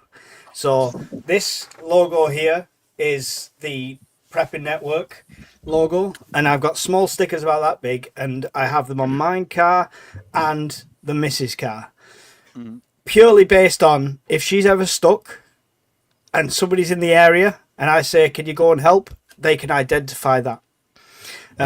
People might not know me, they might not know her, they can identify that. Also, the same fact was if she was out, say she was up in Scotland for the week, something happens, she sees anybody with that same sticker, she knows they're part of the network and she can get assistance that way. It doesn't say anything on it. It's not something you could really Google and think we were crazy ass gun owners or anything like that. It's just something to identify. Yeah. So I kind of for it in a way. I think religious symbols are another thing as well, especially if you're part of a religion that becomes a target. I would be cautious about that. So just throwing it out there, if you were in an area that suddenly being Catholic was dangerous, you might not want to have any kind of Catholic symbology on your car or on your front door. That might have been something that in peacetime you were very proud of and you were showing that off. That's fine or whatever. But if you suddenly started becoming the target for whatever reason, I'm just making up any religion. It can be any religion. But I would then, out of caution, remove all that kind of stuff. I would try to not hide it. You know, if I was a Jewish person and suddenly I was in a neighborhood where people were being hostile towards me, I wouldn't suddenly undo myself. I wouldn't hide the fact, but I would not draw the attention to myself. I mean, why bother? You have to be more cautious than anything else. I fly two flags on my house. One is the American flag that's on the front of the house, and in case you guys in the UK aren't aware of it, when you fly an American flag, there's a sub meaning to it. That means the sub meaning is armed homeowner. Okay. In the back of my house, I have a U.S. Air Force flag. So if anyone's targeting my house, he's an armed homeowner and he's a veteran. And he knows how to fucking use it. Yes, I do. Uh-huh. Go to the neighbors. Don't come here. Is that what that means? I didn't know that. I didn't know. So the American flag at the front of your house, that means you're an armed homeowner. Is that what that means? It's a sub meaning. And I'm glad to say that there's a half a dozen of us on this cul-de-sac who've got an American flag flying out in front of our house. Those are the guys I know I can connect with. Yeah. You don't see a lot of, apart from right now because it's a thing, but you don't really see a lot of flags outside people's houses in the UK. Unless it's the World Cup. Yeah, unless it's a sporting event or something. But I've always actually been jealous of that fact. Because I always thought we're just not very patriotic. No, I want to be a bit more patriotic about it, but we're a lot more subdued in the UK about that stuff. I loved it, honestly. When I went to Texas, they're slightly different because they fly the state flag above the national flag. Oh, okay. But the patriotism is infectious. It's infectious, and I love it. I love it. And if I didn't meet that ex-wife that long time ago, I'd have emigrated. Yeah. Well, I had a situation years ago when we came into this house a couple of years ago, and it's our place. We can do what we want. And I was ordering an American flag, and my wife is Filipino, in case you guys don't know. And I said, should I order a Filipino flag too? She goes, no, American, no, don't do that. I'm an American now, and I want to stand underneath your flag. It's like, rock on, baby. Like it. The thing is, that's the thing. I mean, what do you guys think, Bob and Mark, of the stuff going on over here? Whereas if I fly the flag of my country, it's taken as I am now right wing. That's just I've nuts, seen it, man. and yes, I take every bit of news media with a grain of salt. I see it on the alt news, I see it on the regular news, but not much on the regular news. And I'm like, it makes sense the way if the things I am learning by the sources I am watching, and take that with a big grain of salt, it wouldn't surprise me that for them to say, "Oh, if you're hanging a flag, you're a racist." That's why I blurted that out earlier. Family. Good That's pretty much how it's same going. in America. It's like you put up an American flag, and now all of a sudden you're a MAGA supporter. It's like, no, make America great. It's like, no, I believe in my country, or as much as I can, and I support. I'll support it as best I can, and the values. But if somebody's going to be biased against me because I have an American flag, my personal opinion, there's something going on with them. I don't want any part of them. So they're almost outlawing flying the English flag, and it's just ridiculous in this country. It's got Christian symbolism with the cross on, and yet you're allowed to put any political flag up you want. If I hung a Labour flag or a Conservative flag or a Reform Party flag from my window, nobody would tell me to take it down. No, you can hang, and that's got more conflict involved than but a flag that's the union of a country. I mean, it's the Union flag behind Ellen is not as bad, but even that's getting stigma as well now, right? Yeah, that falls into, and Dear Love's going to love this one. He's like, I didn't think you're going to talk about that, but that falls more into New World Order stuff. They don't want any countries anymore. They want one big happy union, and they don't want you to be thought of as, you're from this country. Nope, we're all the world's people. That's all they want, and that seems. Yes, Dear Love. See, I can go there in certain respects. No, that's good. No, but it's good. I just wanted to say it's embarrassing. That is the people in charge are still. It seems like they're trying to do that.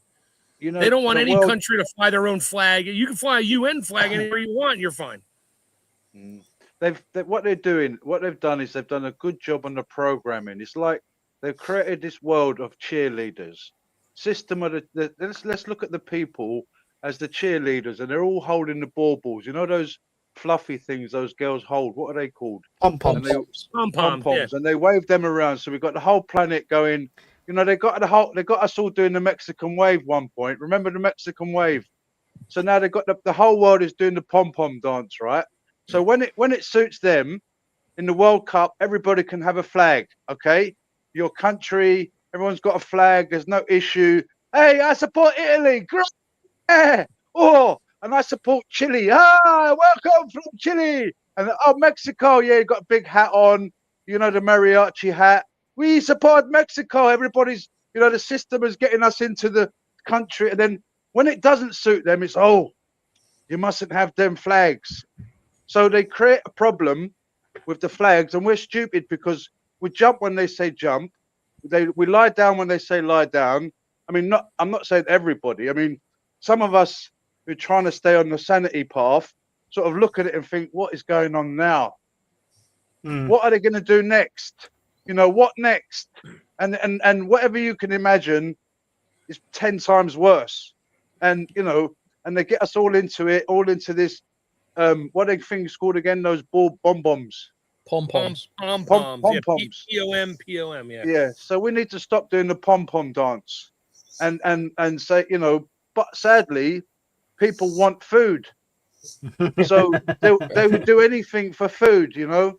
And it's so bad. It's so sad to see people that were promised so much: pay your taxes, pay your mortgage, you know, walk on the zebra crossing, stop at the red light, do the right thing, and everybody does the right thing, and we have to tolerate different prime ministers, each one saying the same thing. You know, we're cleaning up the mess from the last government. That's why we haven't fixed the potholes. You know what? They'll clean up those those red crosses on the mini roundabouts immediately, though. Well, the thing is, you know, you know, look at the 12 tribes back in the day. They all had a shield, but they made us lose our identity long time ago. It's not just something recent. This has been going on for a long time, where to the point that people totally lost who they are. Yeah, identity politics. That's what you're getting at there. That's always been an area of contention. Even like Mike saying that the flag behind me isn't as contentious as, say, the England flag, which is ridiculous considering if you're in England, an English flag is just a flag of that country. It makes perfect sense. The Union flag, I mean, that's the flag of the whole of the United Kingdom. The UK is a country that's made up of 4 countries, but having that in Scotland does actually say something slightly political on my side as well, because there are people in Scotland who reject that idea and want to be, you know, they want to be their own thing and just have the Scottish flag. I personally like both, so I'm Scottish and British, and I'm very proud of that fact. But if I was in Northern Ireland, for example, that then can mean something else. It can also that can also tell me which religion I am, or you know, so there are connotations to the same thing, even in the same country. Which tribe we belong to? Yeah, it's identity politics, really. And if you are the kind of person that has flags or bumper stickers or something like that, you're not doing it purely for yourself. You're doing it because you want other people to see it. That's the point of it. Yeah. I mean, and so be very careful. We have to be very careful when it comes to being on the side, because as soon as you put yourself on what they've done is they're making you a target. They want people to become. They're weaponizing anything. You know, sorry to cut in there, but they want everybody. So as soon as you, for me, I don't do left. I don't do right. I don't support any particular football team. You know, I do respect countries and borders. You know, but at the same time, once you know, you say what you said. I think it was you that said, Alan, symbols to watch out for symbols. Yep. I agree.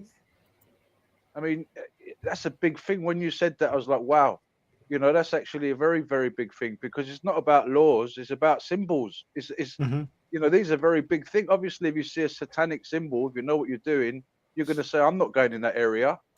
And these people do have symbols. You know, we're dealing with corporations that do incorporate these. All right, Mike's going to sort of, he's pricked up his ears. But even things like square buildings, you know, what's all that about? The compass, it's all, you know, they're worshipping something, even through the corporations, through board meetings, through time, through going to work 9 to 5. It's all a form of worship. Everyone's doing the worship the apple. Worship the apple. What are those things called again? Pom-poms. All right. Yeah. I mean, you can't you can reject all kind of symbology and thing. I mean, what is it? A country's just a pretend line on a map. Okay, all human beings are human beings. We all came from one place basically, and then we went to bits of the world. They're important though. Of course, they're important. But when you boil it, Scotland is important. China's important. Swede is important. All of our identity is important. Our planet is important. You know, and our brothers and sisters are important. Guardian would agree with that. And we like I think who was it? Mike said New World Order. Sorry, Alan, I'm gone. I'm shutting up. I mean, I was literally just saying that the thing about some symbols and symbology, and whether it be flags or symbols or any of this kind of stuff, they are all just man-made inventions and creations, because we're territorial people, we're tribal in nature, and so if we're talking about SHTF type situations, that can become concentrated. It can actually get to the point where an individual street will suddenly become a territorial zone, and it might have its own flag and its own symbology and its own thing. And people are very susceptible to the idea of fighting for particular causes that have literally they could be centuries old, or they could have happened last week. You know, I mean, it really is bizarre. I mean, I can refer to various movies where this has sort of been played out, or gangsters. I mean, you'll get youths in places like London or Birmingham who will literally kill each other over laying a claim to a particular housing estate in a city that they both live in. Yeah, that's bizarre to me, but to them it's important. On that front, you're going to get people that want to follow that law. We've always, as a people, we've wanted to follow symbols and flags all the time. It's the whole reason for having battle flags, was to follow that flag. There's people during the Civil War that would drop a life-saving rifle that could save them to make sure the colours stayed up. Yeah, being a colour bearer, being a flag bearer was an honour, and that that symbolism is what they are willing to, you know, not do the rational thought of bullets are coming towards me, but I'm following that flag.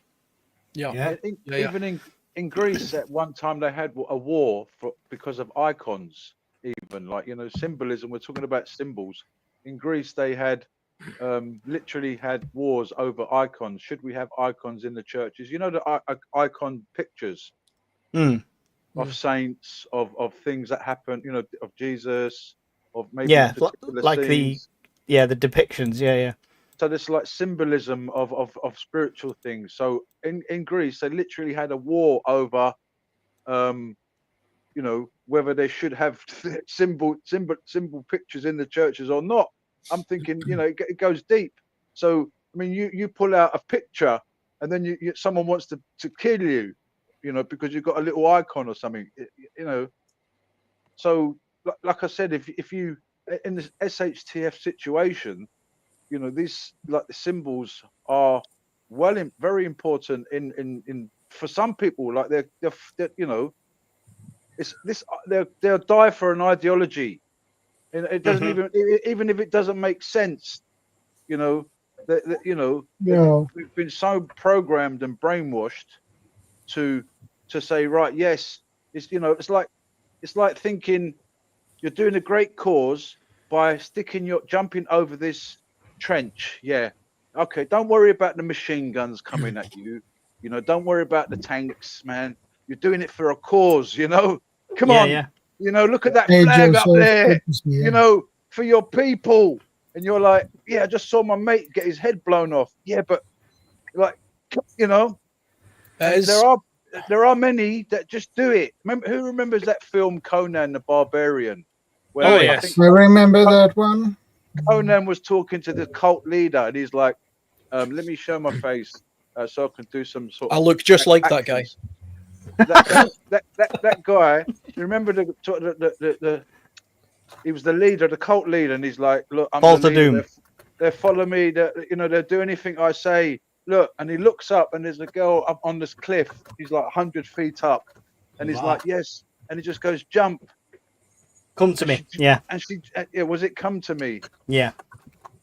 I'd be Yeah. looking up her skirt if she's up on top of a Yeah. cliff. Like, Oh, you didn't need to. The air did that on the way down, but she just jumped off at like 60 foot to her death with a giant snake at the bottom as well. But even in that, it's a good example of symbolism there in that film as well, Daryl, because it's the two infinity snakes coming over the top of a sun and moon is the symbolism on, the following. on the ambulance, the ambulance as well.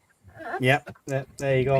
People will fight over, and they will die, and they will fight for things that seem, somewhat meaningless. I mean, you guys ever watched that movie Hamburger Hill, the Vietnam movie? Yes, Mhm. yeah. Right, that was based on a true story, and that was literally Yeah. about these Crazy. Vietnam guys fighting over a hill, and it was brutal as hell, and loads of Yeah. them died, and it was a pointless hill, course. hill, and they got to the top, and then they're like, now what? And they're like, well, now we just move to the next hill.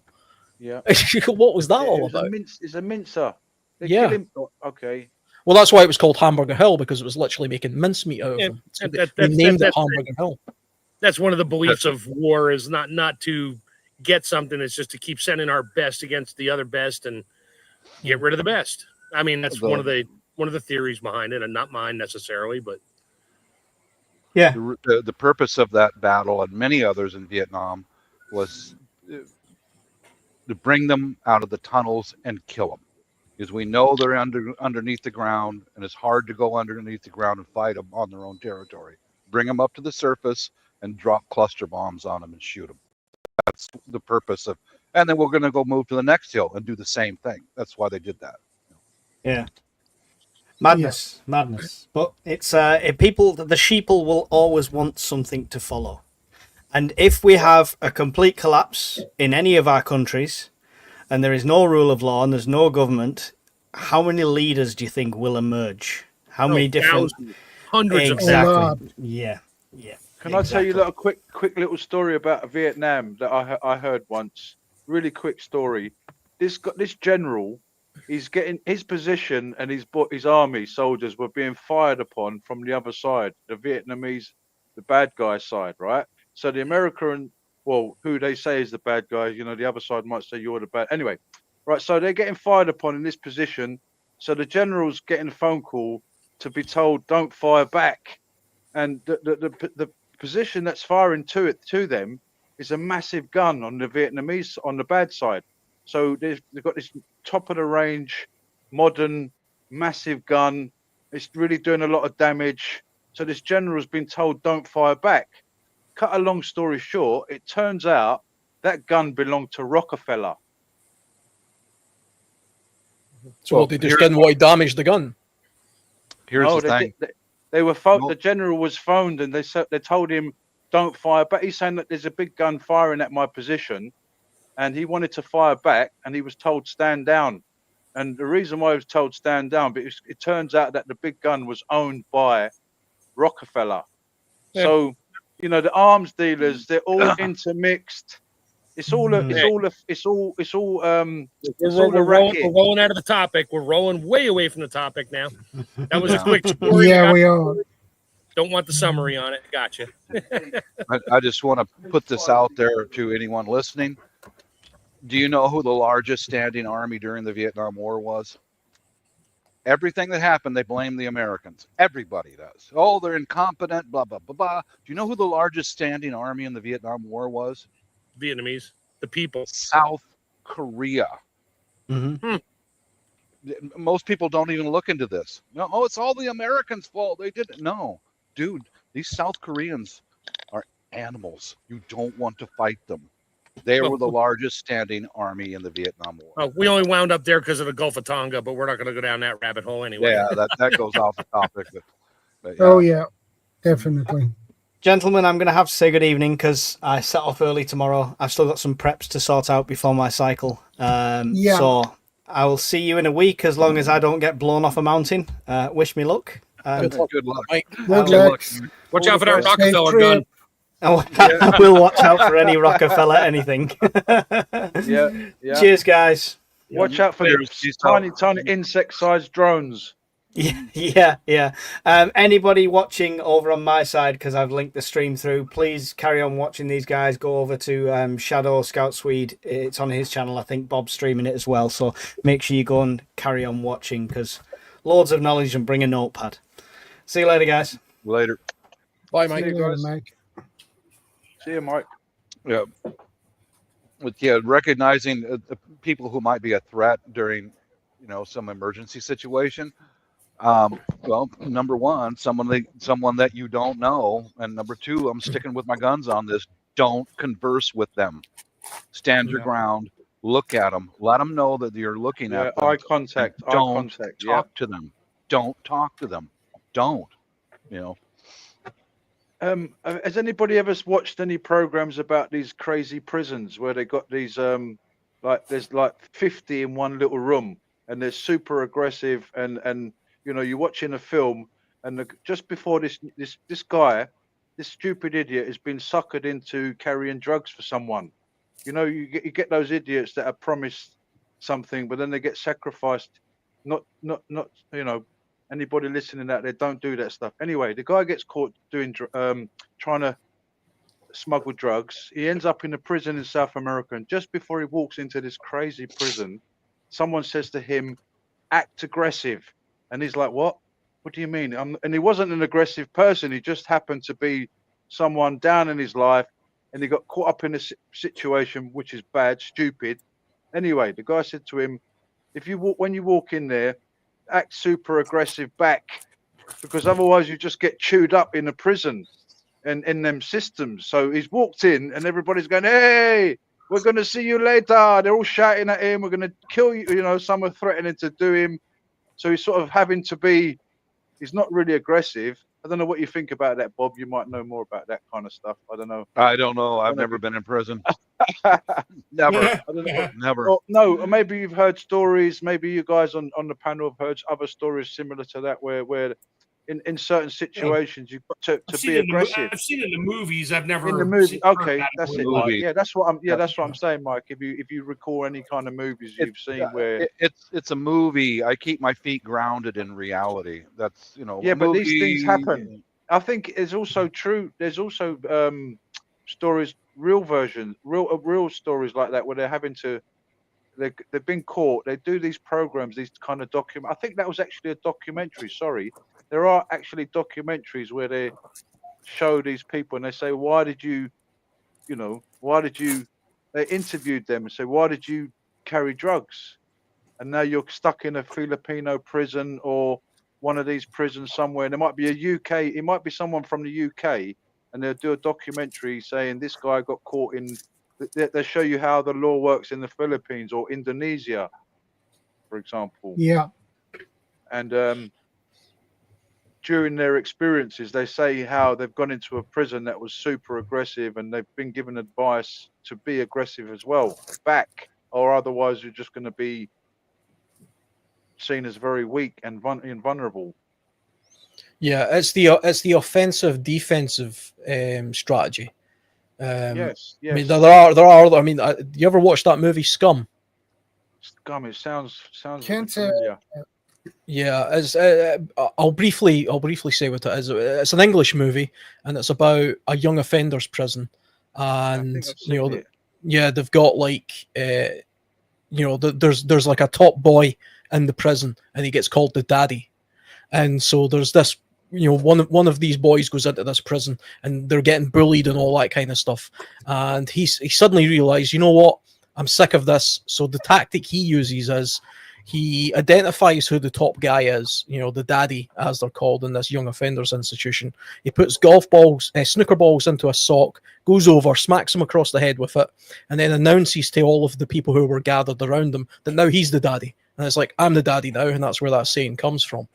Now, I think, that's a tactic that you see in, like, mostly in movies. So in an SHTF situation, you can imagine a Roman gang or something roaming around. And the idea then would be, okay, what I'll do is I'll identify the leader of this gang, and I'll just go over there and I'll knock him out. And then I'll suddenly say, I'm the hardest guy here now. Now I'm the leader. I think in the real world you'd probably then be dead. You know, because Yeah. the rest of the gang would kick the shit out of you. But Yeah. I think that there is something to be said about what Bob was saying, where it's not about going after the top dog. It's about literally just standing your ground and making it difficult to allow them to work out what the hell you're doing. So if you go and attack the main guy and suddenly announce that you're the top man now, well, that's you staking a claim to something. Now they can either Makes you a reject that or target. accept it. So yeah, they're either going to reject it or accept it, and it's going to happen instantly. I think most of the time they're going to reject it and attack you. If you do what Bob was talking about earlier, where it's you don't really know what he's doing, you know, he could be crazy. He's just standing his ground. He's just holding fast. That's a person that why bother going any further with that person? I don't know anything about this person. I don't know what he's doing. I don't know what his claim is. Yes. I will probably back off, and I imagine that was the point That was the point. of that. Yeah. So Correct, Alan. I wouldn't go too much in for the I'm the daddy type tactic, especially in the SHTF situation, especially if law enforcement's involved, because something we've not really covered much yet is, do you trust law enforcement or some sort of a force? If we're talking about serious SHTF, do you even trust a policeman or a soldier or somebody else who's supposed to be giving aid? Because like I said earlier, in Hurricane Katrina, people were pretending to be these people and then attacking them and stealing from them. And there was even cases of real law enforcement using their authority to take things from people or do things to people. So I'm always very cautious about people in authority, especially in SHTF situations. Yeah. Yeah, I agree. You know, we've seen like across the world, soldiers in other countries take advantage of that fact, and then they just go in there and they become the evilest people you can possibly meet. It happened in the Congo, where soldiers who actually, you know, were meant to be on the side of the people they were there to protect, just slaughtered them and just, you know, robbed them and raped them and all sorts of nasty things. And that happens all over the world, you know.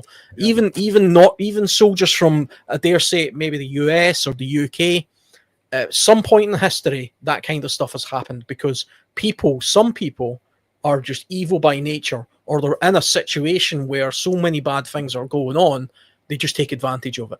They just go for it, you know. That's why I would be cautious of those people. I would go back to what we discussed earlier, Alan. Don't go around a group of people that you don't know. Stay away from them. Yeah. If you're not part of that group already, it's very hard to then become part of it, to infiltrate it. Just because a cop is there or a soldier is there, I don't know these people. I'm backing out. I'm leaving. You know. Yeah, I mean, there's something to be said for. See, when you see these riots that take place in the news, you know, it doesn't matter what the riot's about. You know, like a large street protest about Israel or global warming or whatever, and you see these people standing and they're throwing stones and bottles and stuff at the police. Most of the people that end up badly hurt, are the people who have been hurt by the police, because the police have batons and shields and other things, water cannons or whatever. Those are the kind of things that are going to hurt you. Horses. Those are the things that are going to do you serious damage. Throwing rubbish at the authorities isn't really. Not very many policemen get hurt in these riots. However, countless rioters do. It's not smart. Don't do it. Stay the hell away from it. Stay away from that. Never become part of a protest like that, in my opinion. How are you going to take care of your family if you have a broken arm from a conflict? You know? Or a broken leg. Avoid injury, like we said as well earlier. Avoid injury. I'm not, you know, when I was saying about that story about being aggressive, I'm not saying act, you know, walk out into a crowd of people and, you know, try and take them on. I was just using that as we're talking about different types of people and different, you know, different behaviors, what to look for. If you're seeing people, it really depends on us. It really depends on the situation. If you find yourself in a situation where it's a difference between death or life, where you had to be aggressive or not, I don't know. If you was in a situation, Bob, where it was, if you either you had to be aggressive or you didn't, and it was the difference between life and death, what would you do? If you had to be aggressive and do something to someone because they were doing something to you, would you Well- stay passive and just let them do something to you, or would you turn aggressive? I would go back to my Filipino wife taught me arnis, stick and knife. And she's a black belt. She knows and she grew up in a hell on earth. First in, first out. Attack first with everything you've got and get out of there. That's what I would do. First in, first out. Yeah, I'm remember, just Bob, a remember you myself. saying once, if you think you're stumbling, I swear it was you. If you think you're coming into a crowd or an area where people are looking really sketchy and you really got nowhere to go, just act mentally messed up. Just walk around, just start yelling out random dumb stuff, or not yelling, but just act dumb, and they'll just ignore the shit out of you. It's like, oh, there's another idiot. Yeah, and if you have to, whip it out and pee all over yourself and scream. Well, and you spin know, in a circle and scream. You're insane. Yeah. Nobody's going to get near you. What I've Seriously. noticed in growing up in London, if you walk through an area confidently, like you're from the area, most times you're okay. If you sort of start acting twitchy, you start, trying to hide your possession somewhere else and put on your different part of your body, make it obvious, start pulling out wads of money, your gold, if you just confidently walk through. There is a saying, there's a funny English saying, Londoners saying, where are you going with that bowl? And you're like, what? For your fruit. So your bowl is you're bowling along the street. Come on, Alan, you must have heard of that. I'm not really up on the Cockney stuff. That's far outside my area. Yeah, so basically, you've got to be. Yes, who knows what animal is it that goes nuts in front of a rabbit? It just drives them nuts. So all of a sudden, the rabbits are sort of thinking, "Should I run away?" And all of a sudden, this creature, is it a ferret that does it? There's a creature that sort of jumps, does somersaults, and it just baffles the prey, sort of makes them hypnotized, and then the prey gets them. What is it? A ferret? Is it a ferret?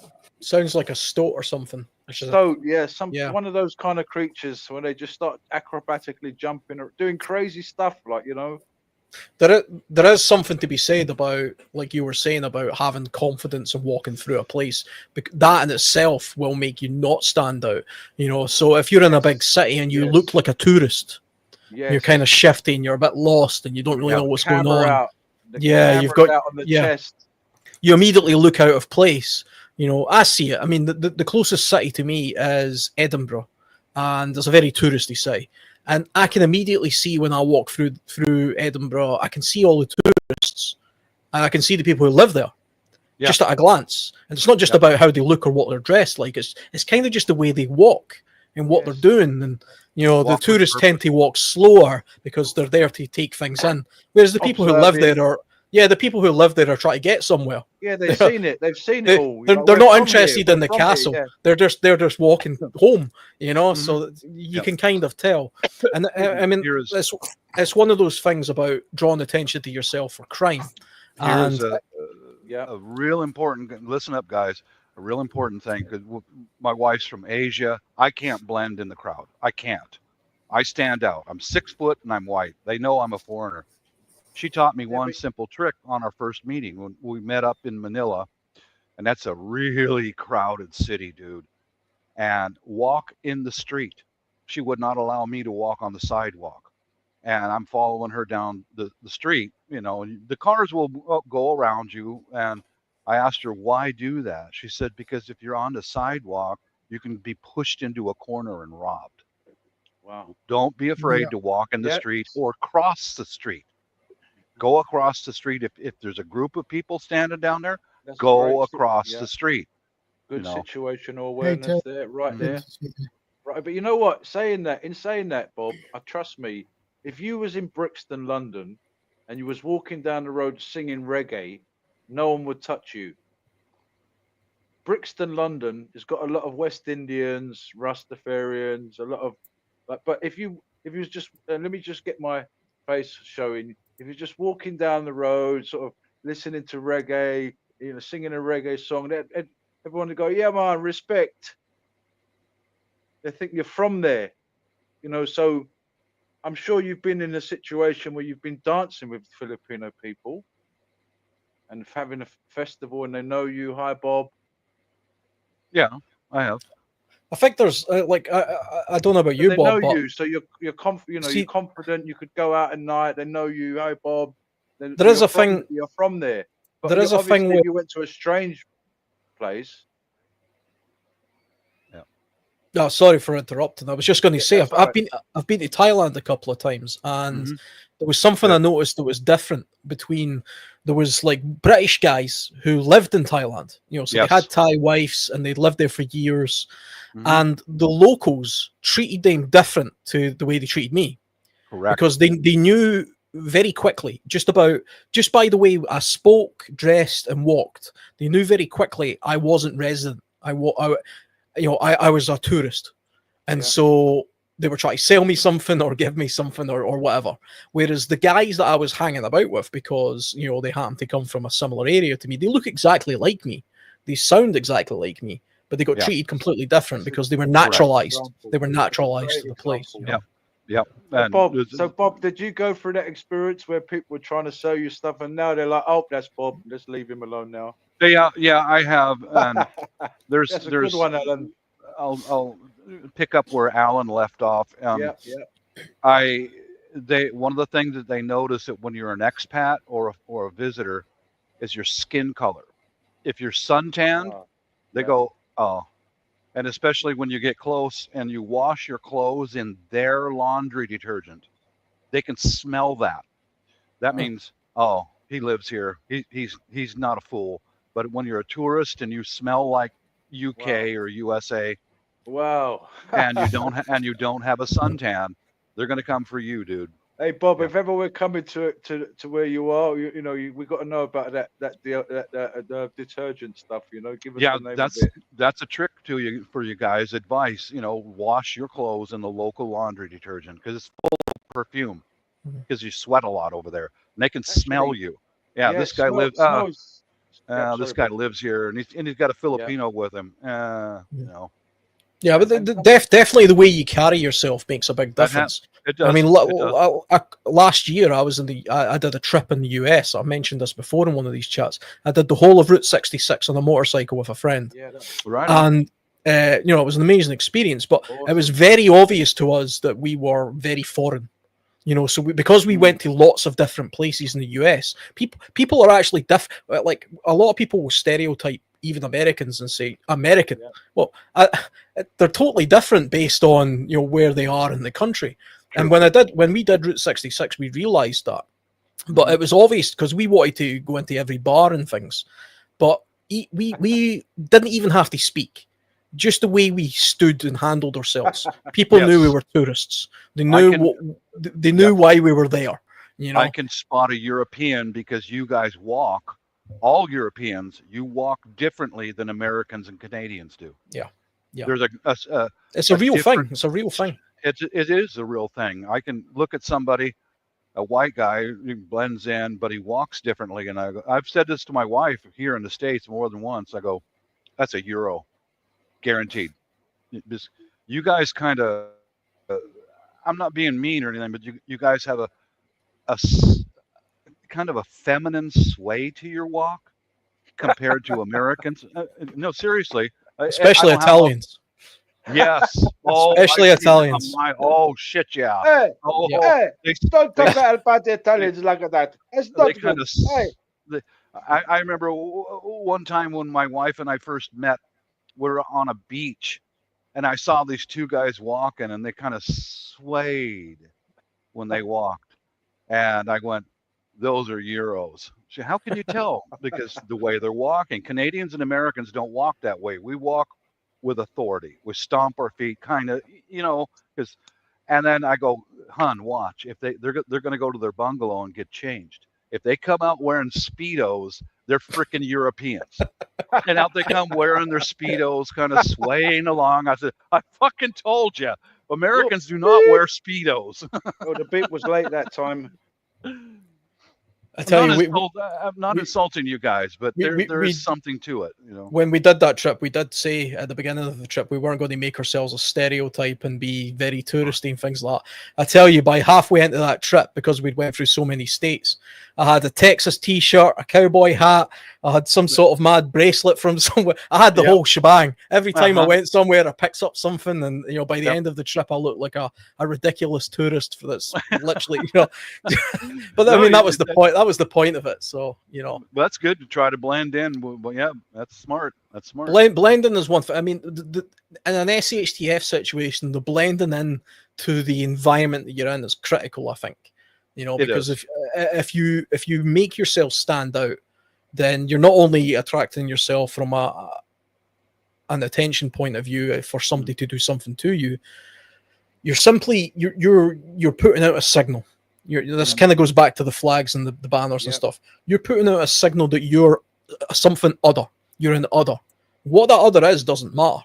But that's where the term "gray man" comes in.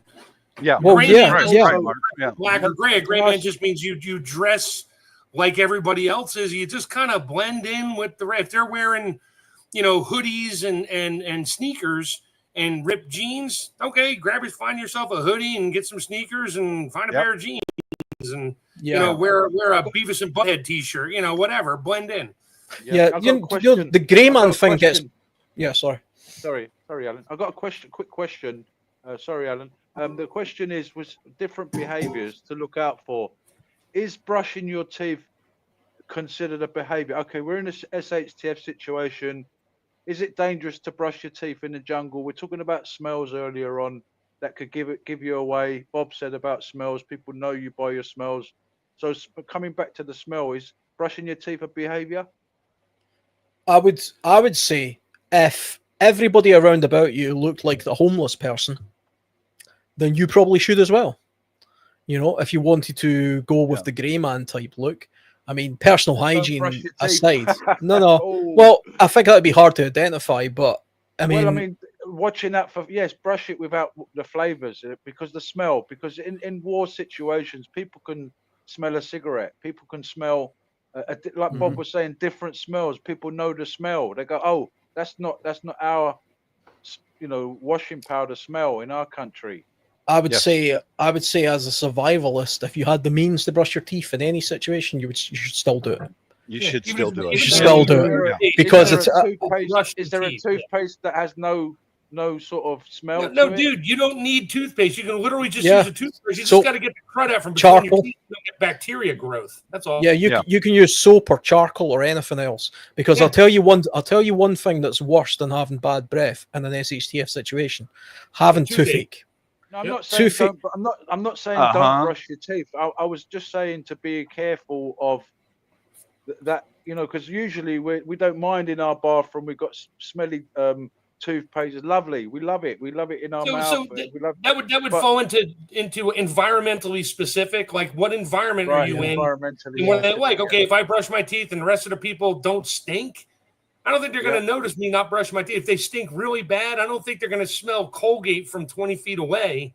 Yeah, you know, I think another. So you've got it's an SHTF situation. You're a group of 50, and you found a river up the road. You've walked 5 miles. You kicked overnight. You want to brush your teeth as a group. Everybody's done it, but then there's also a bad group of marauders around, and they're trying to track you. And then all of a sudden they're smelling all this, you know, Colgate toothpaste. Well, I guess maybe in that situation, you might have to remind the group and say, "Listen, guys, brush your teeth without, you know." We're getting into individualized rabbit holes here. We can pick a billion different scenarios and come up with an answer for each one. I ain't going there today. Yep. Sure. Yeah. I think toothpaste is too specific. I think clean clothes, for example, would be a thing. You know, so if you were the only person in town that had electricity and you had a washing machine and you had gleaming white t-shirt on, but everybody else around you was dirty and, you know, because it's then you're drawing attention to yourself with that unnecessary hygiene. And I would even go as far as deliberately wearing sort of unclean looking clothes. You know, what I do when I go to the Philippines, I do not wear brand new clothes into the city. I wear used clothes. Like this shirt, see how wrinkled it is and rumpled up? That's what I wear when I'm in the city.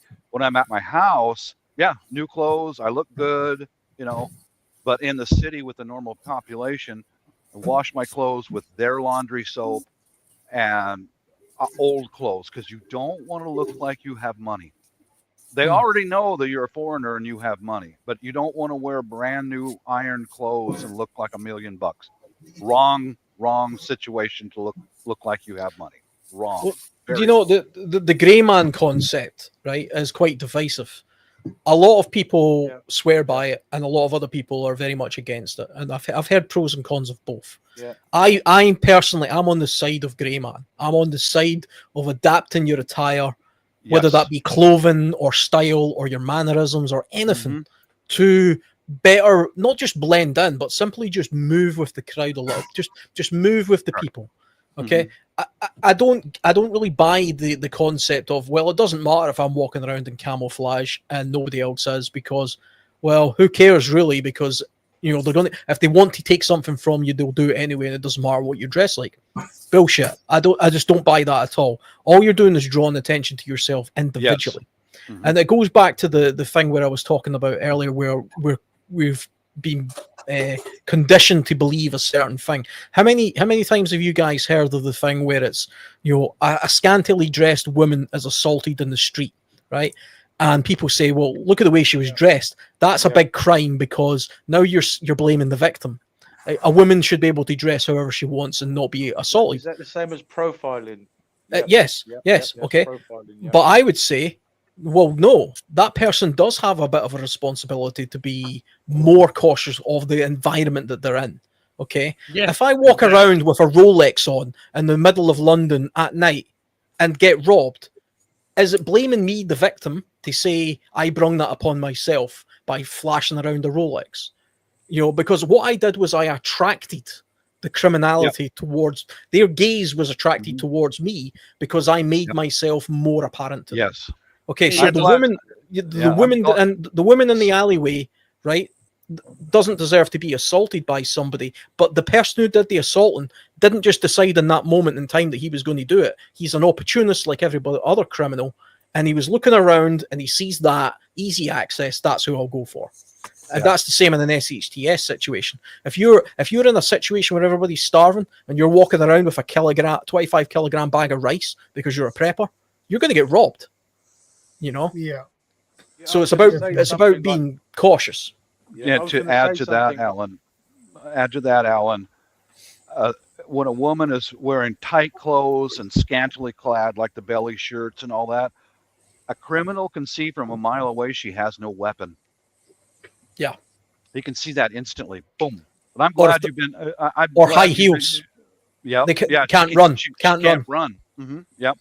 But I'm glad you've been to Thailand, Alan. Good to know that, because this is a guy you want to listen to, a guy right here with experience, Yeah, I've been to Thailand a couple of times, and not just the touristy places. So it's I love Thailand. I love going there. It's the people are great, the place is great, but you have to be cautious. And Westerners are the target in Thailand. Yes, sir. You know it. I've been to the Philippines over the last 20 years. My wife's Filipina. I've been going there. I lost count how many times I've been to Asia. Lost count. And you are a target. Yeah. And you and I can't blend into a crowd. We just can't. No, that's impossible. I mean, there are places, if you go to somewhere like Phuket and you're walking down the high street, there's going to be dozens of other tourists there, and they're all going to be doing the same touristy type thing. So to some extent, you can blend in as a tourist. I think even if I lived in Phuket or something like that, sometimes I might want to appear to be a tourist, just so I can move freely, sort of, I'm going to get hassled about, girls try to pull me into bars and stuff, and people try to sell me phone cards and other rubbish, but I can move through knowing what it is I'm likely to encounter. Yeah.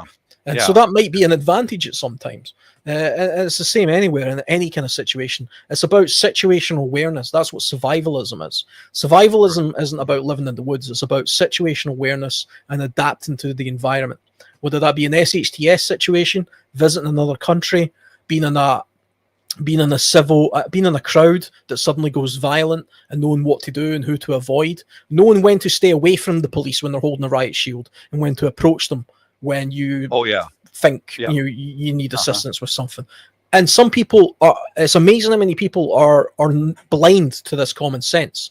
And like I said earlier, when I gave the example of, imagine a woman in a car park who is waiting for a lift, to go into an elevator, a lift, you call them elevators over there. And the door's open and there's a burly, big, dodgy looking man in there with tattoos and earrings, and he looks dodgy. Our society says that woman should get in that elevator, because if she doesn't, she's a racist, or she's stereotyping, or she's unnecessarily afraid. That guy's probably a gentleman, and he probably is, but he might not be. Just wait.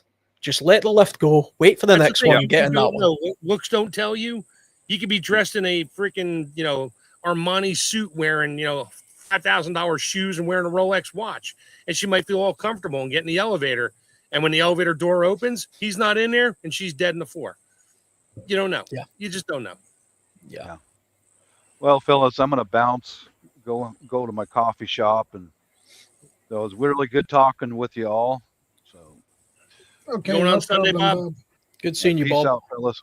Good to see you too. Everybody take care and keep your eyes and ears open. Later. You See going ya. on Sunday, Bob? Bob, you doing Sunday?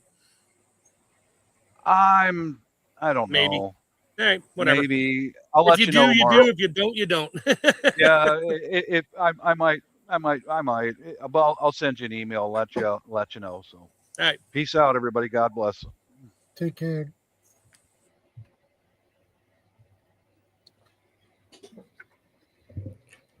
I think as well, there'll be a point in an SHTF situation where you're going to have to barter with people and trade with people and try and get something out of them, because no individual has all the skills required in order to make it through a long period of time. At some point you might need medical attention or some sort of security support or something, and you're going to have to know when to approach people then, and when to identify people then.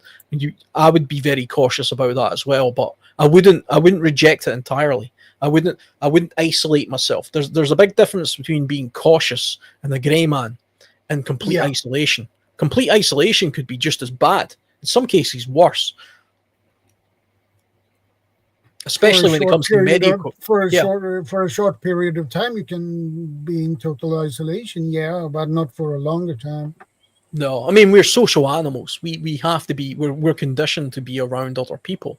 You kind of need interaction to just keep your brain straight. Yeah, absolutely. You need to talk. You need to be. You need to hear what's going on. Also, if you're completely isolated, you're removing yourself from what's going on in the news and round about you. If you're in an SHTF situation, we haven't specified what we're talking about here specifically, but the news that's coming to you, there's no real way of getting that without interacting with everybody else. It's the case of many eyes and many ears sort of principle.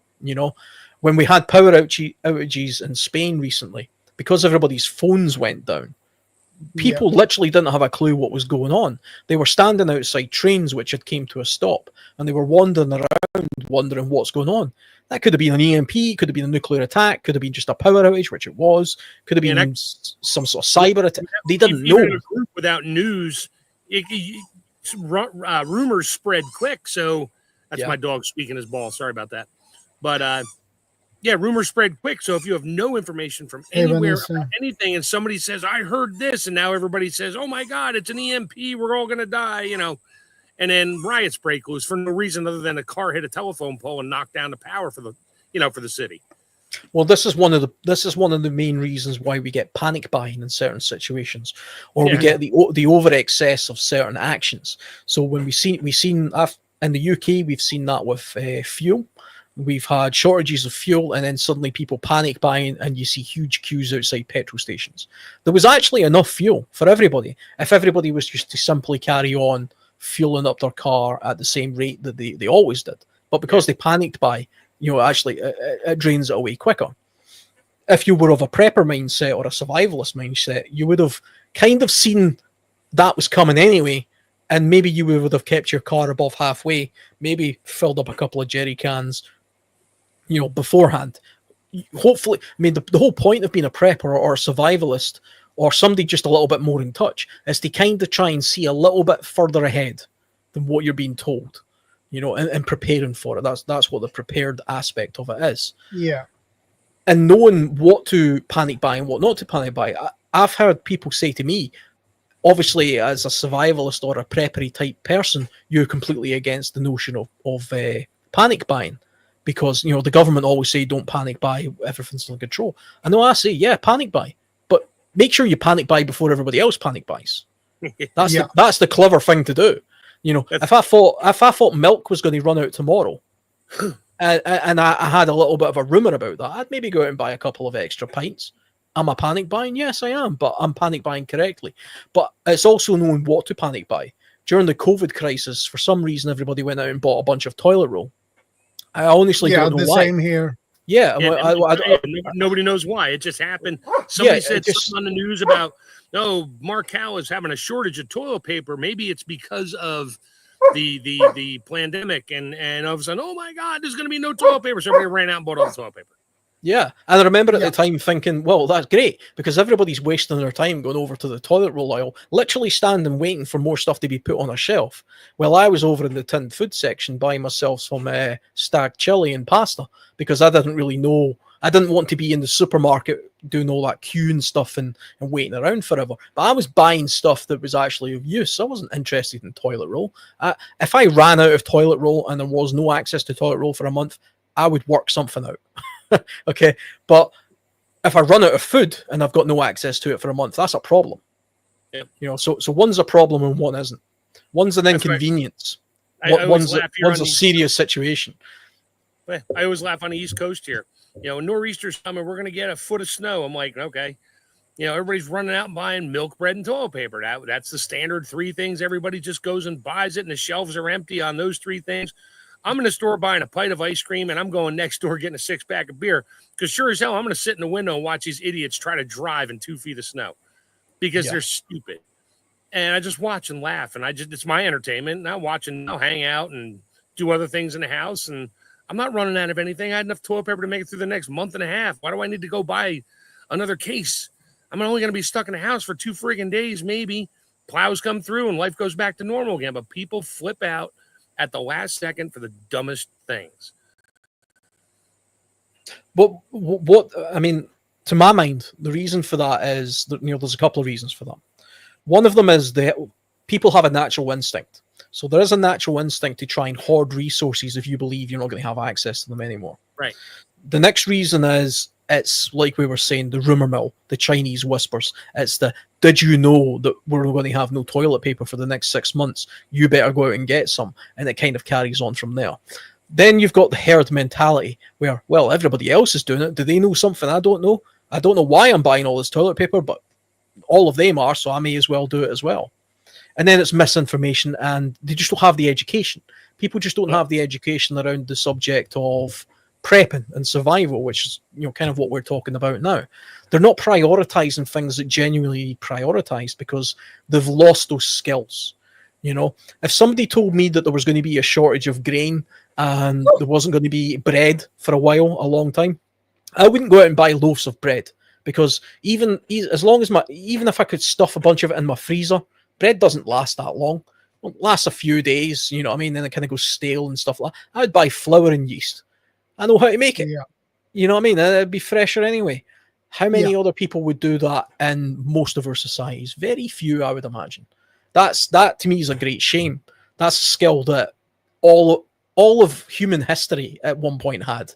And just in the past few years, because we became dependent on just, you know, the just-in-time sort of society, the throwaway society. The idea that you can just go out, buy a sliced bread, consume it in a day, and then move on to the next day and buy more of it. You don't know how it's made. You don't know where it came from. You don't even know what's in it.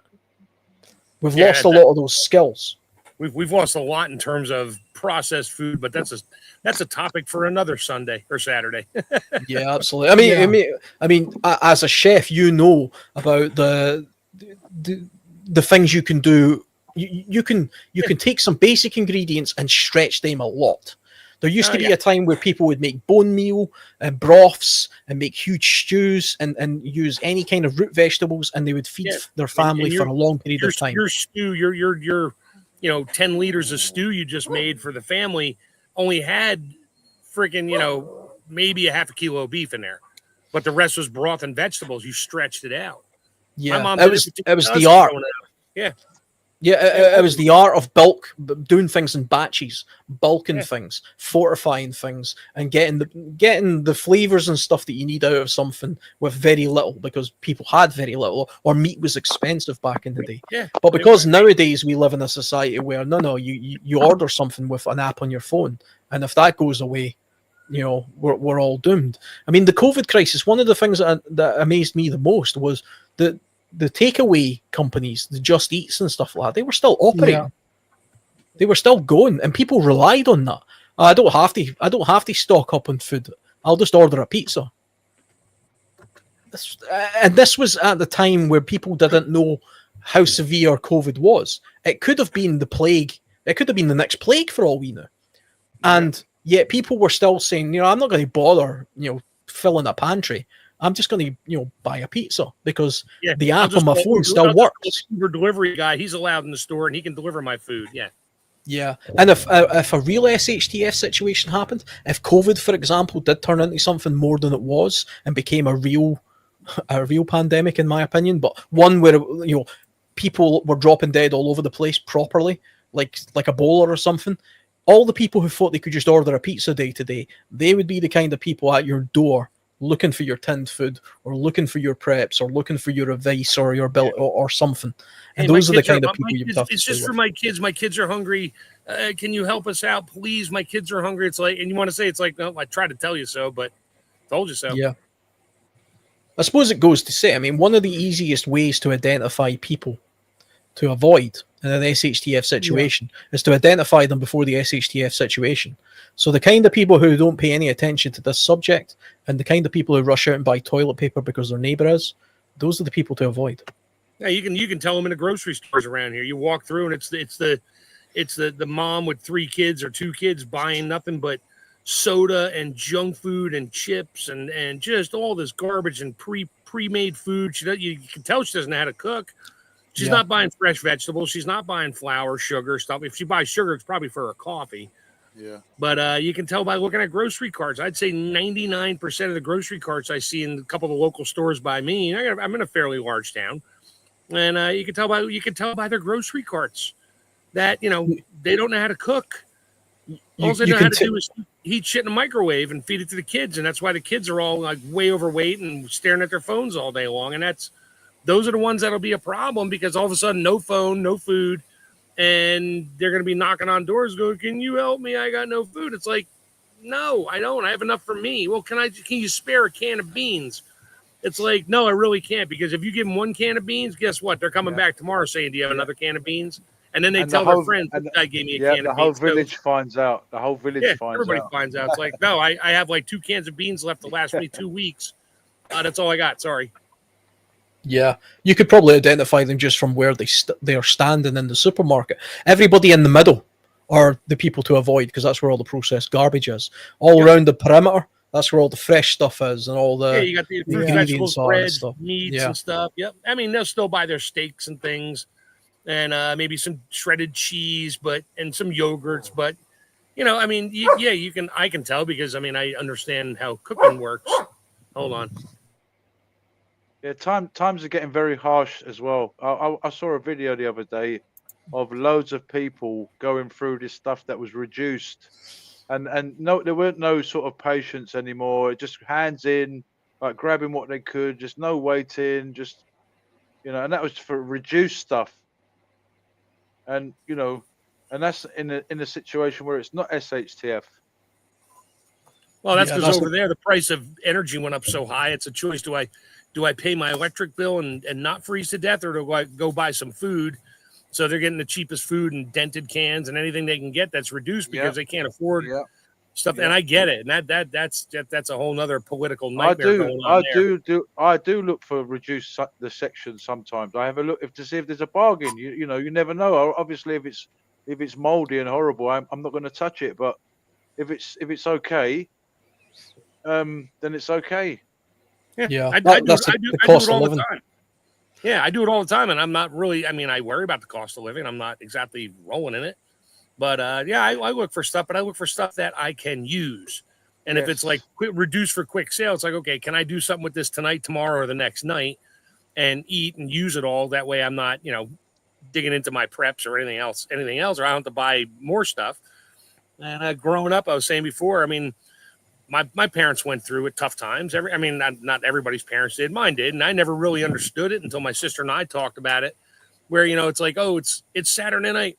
Hey, kids, we're having pancakes for dinner. It's like, oh yeah, pancakes. That was a treat, right? And we're eating pancakes. My mom's eating some pancakes. My dad would sit down and have one or two. And then later in life, we realized it's like, yeah, we didn't have enough money. Mom didn't have enough to go out and get, pasta and sauce and meat and make spaghetti and meat sauce, or, to cook a steak or a chicken. She didn't have enough money for that. Pancakes was easy.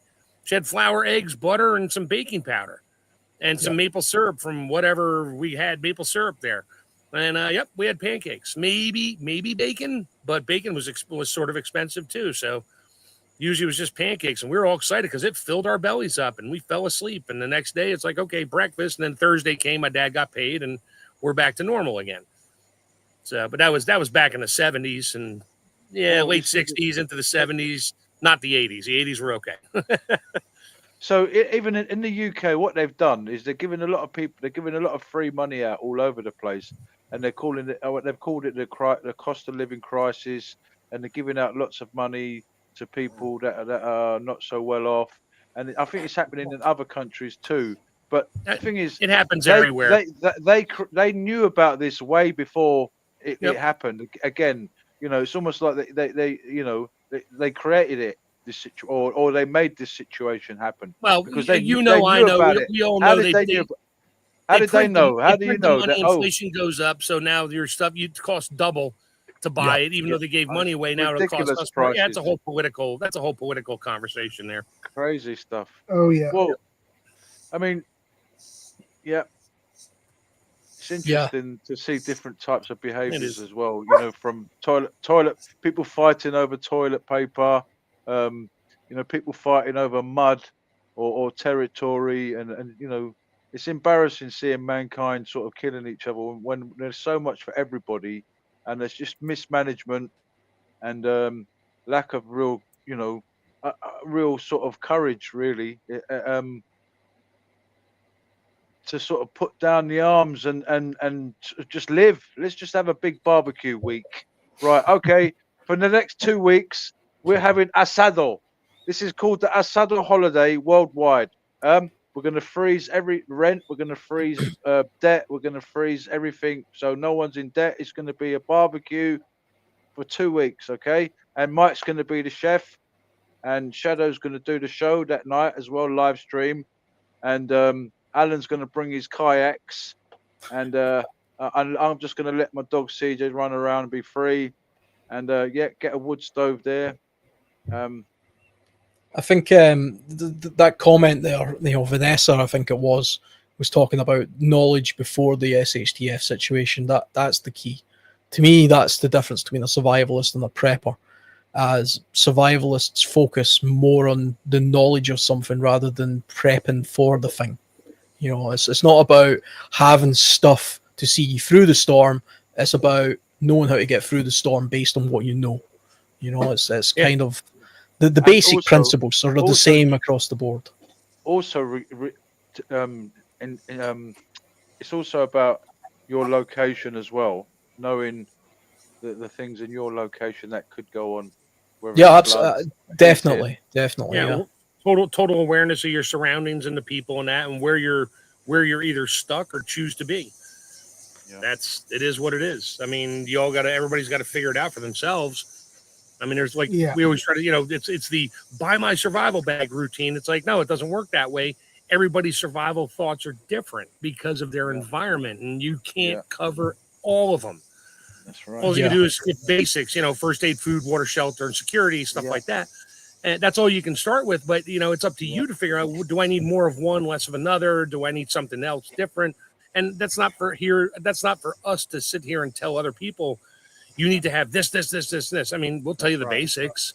And also And- sometimes we also go through the conversations where we're trying to predict what may happen. Obviously, location is key, but as well, but we do have the conversation a lot of times where who knows what's going to happen. Even in your location, maybe it might not happen. That's what usually happens in one location. I mean, You might every move to a scenario is different going to be different. location. You Yeah. might move to a different location, and bam! Oh, that was unexpected. That's never happened here. And you're Yeah. thinking, well, that's never happened there, so I'm going to go there. So my place is no good because that happens there. So it's finding a balance.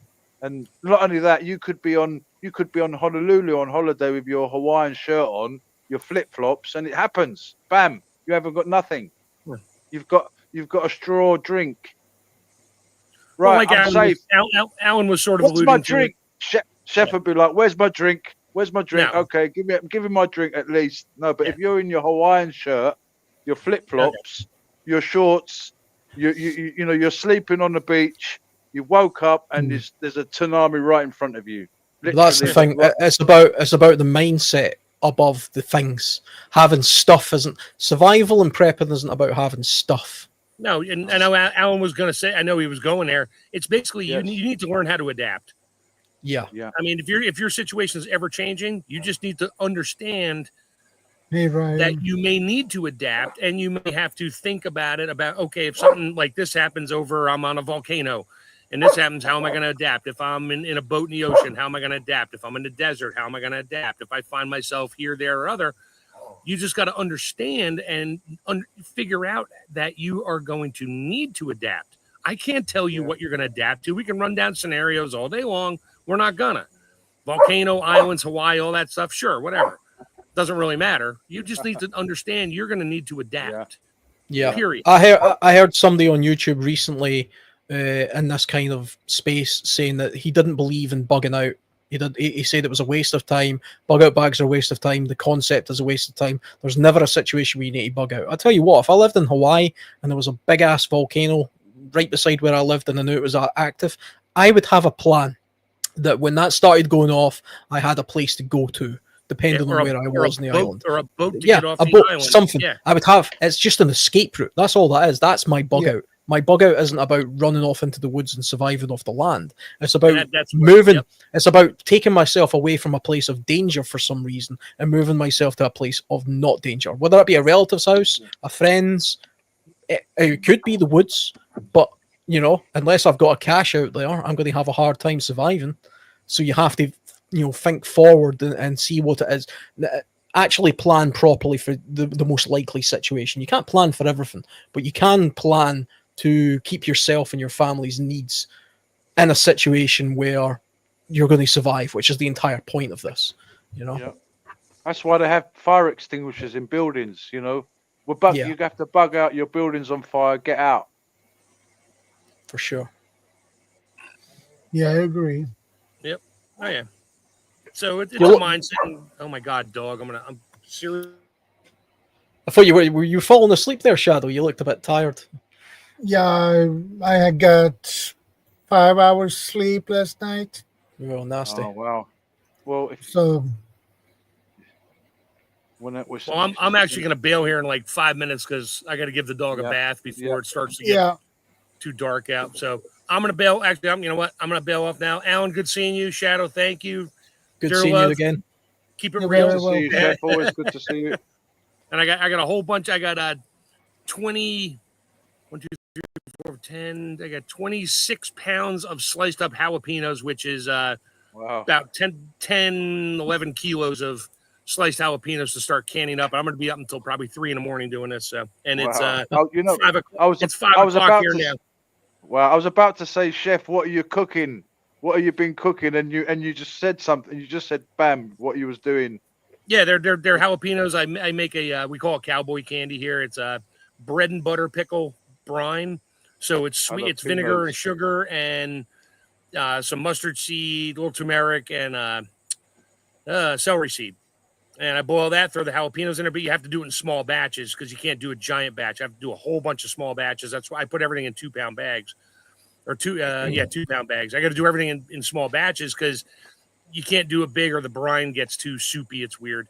So, but I'll be up. I'll probably get like 60 half pints of cowboy candy. I'll probably by the end of the night I'll probably be putting them in pint jars because I'm like, I got to get these done. I can't do this all night long. My friend Dane, he fell off his horse. Wait a minute. I've got some cowboy candy. Yeah. That'll wake No, it sort him. it's hot and sweet. It's really good. So anyway, all right, gentlemen, y'all have a great week, and I'll see you next week. Catch you Good later. night. God bless. Good night, Mike. Chef. See, Okay, Vanessa's question, and I'll quickly answer that based on like my thinking. How far should you bug out to if you can just walk? You're not driving to a bug out location. I'll tell you one thing: when it comes to bugging out, like I say, most of the time it's about bugging out to a place you already know, like a neighbour's house or a friend's house or a relative's. Another house. It's not about going off into the woods.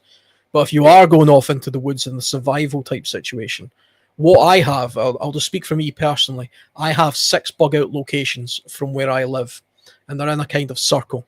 And they're along hiking trails and other places where I know.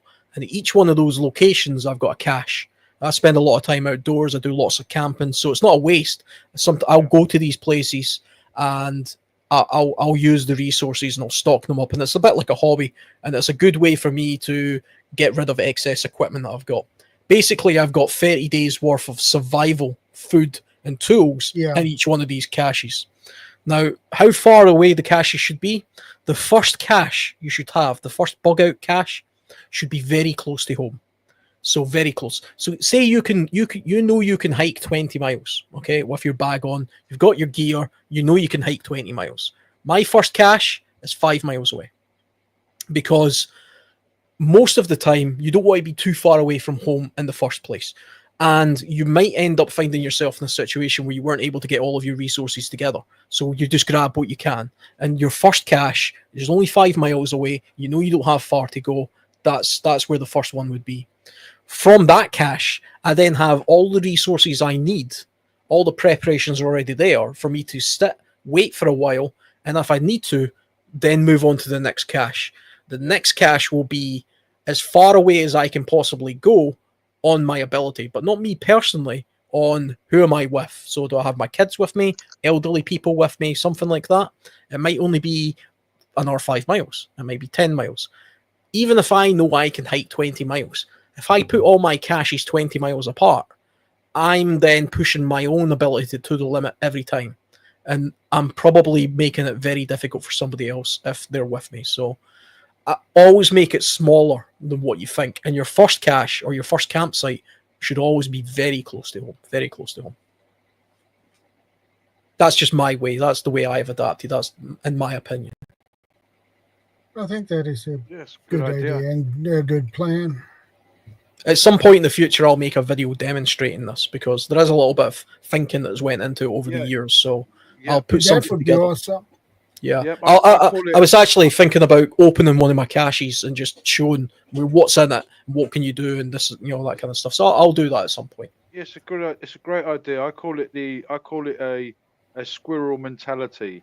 So you look at squirrels, for example. When I give them nuts, they go to one direction and go and hide it. They come back, get another one, and they might go back the same direction, and then the third one, they come and get the nut. They go a different direction, and they come back. So they got all their little places where they stash their gear. I mean, stash their caches. Yeah. And so that's a great idea, because I do something similar, and having one very close by is also a good idea, because you can keep watch on what's actually, if you have to, at a pinch, just go sort of a short distance, like you said, because you might rush into an area and bam, you've rushed, too quick, and you've been discovered, or you've been caught out in a bad situation where there's especially in the city where there could be protests, people again with symbols, sides, you could be wearing the wrong t-shirt, and you've walked into the wrong crowd. So it's a great idea to have things in place, and don't just move, just too rapidly, step by step.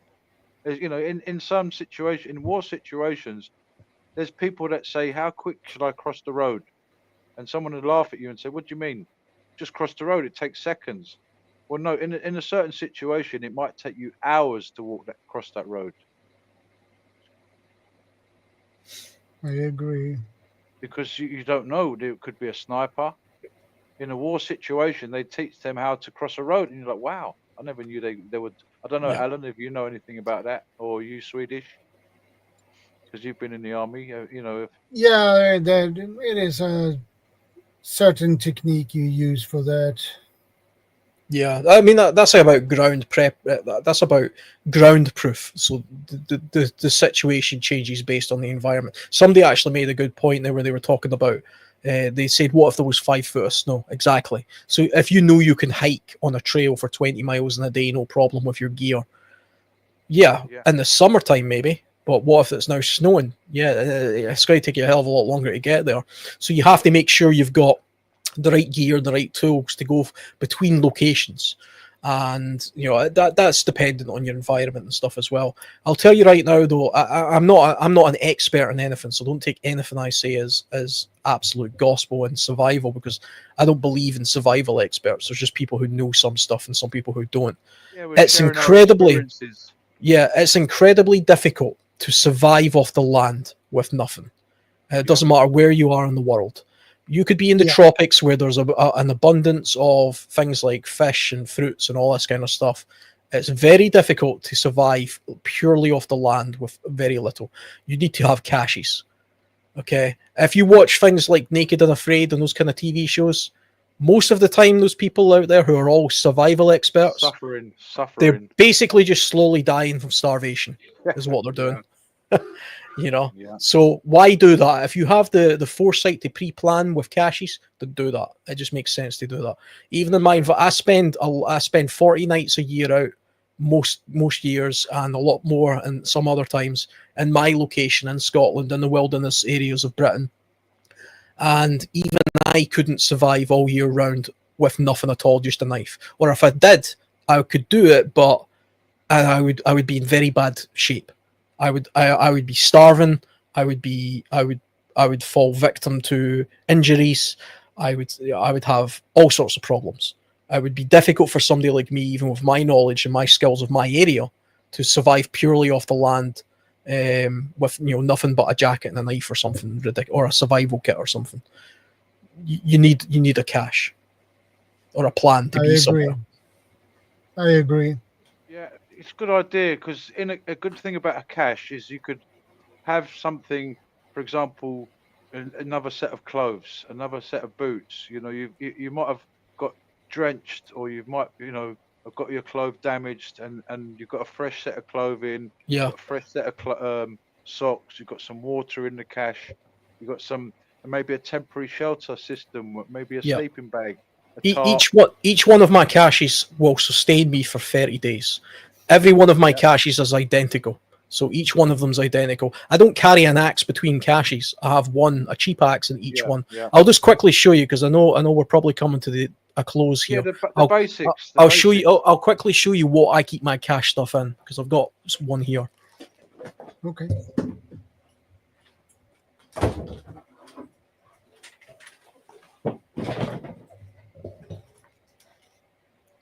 At each one of my locations, I've got one of these. These are food grade. These are food grade barrels. This is the size I prefer. I can't remember what literage this is actually. I think it's I think it might be 50. Yeah.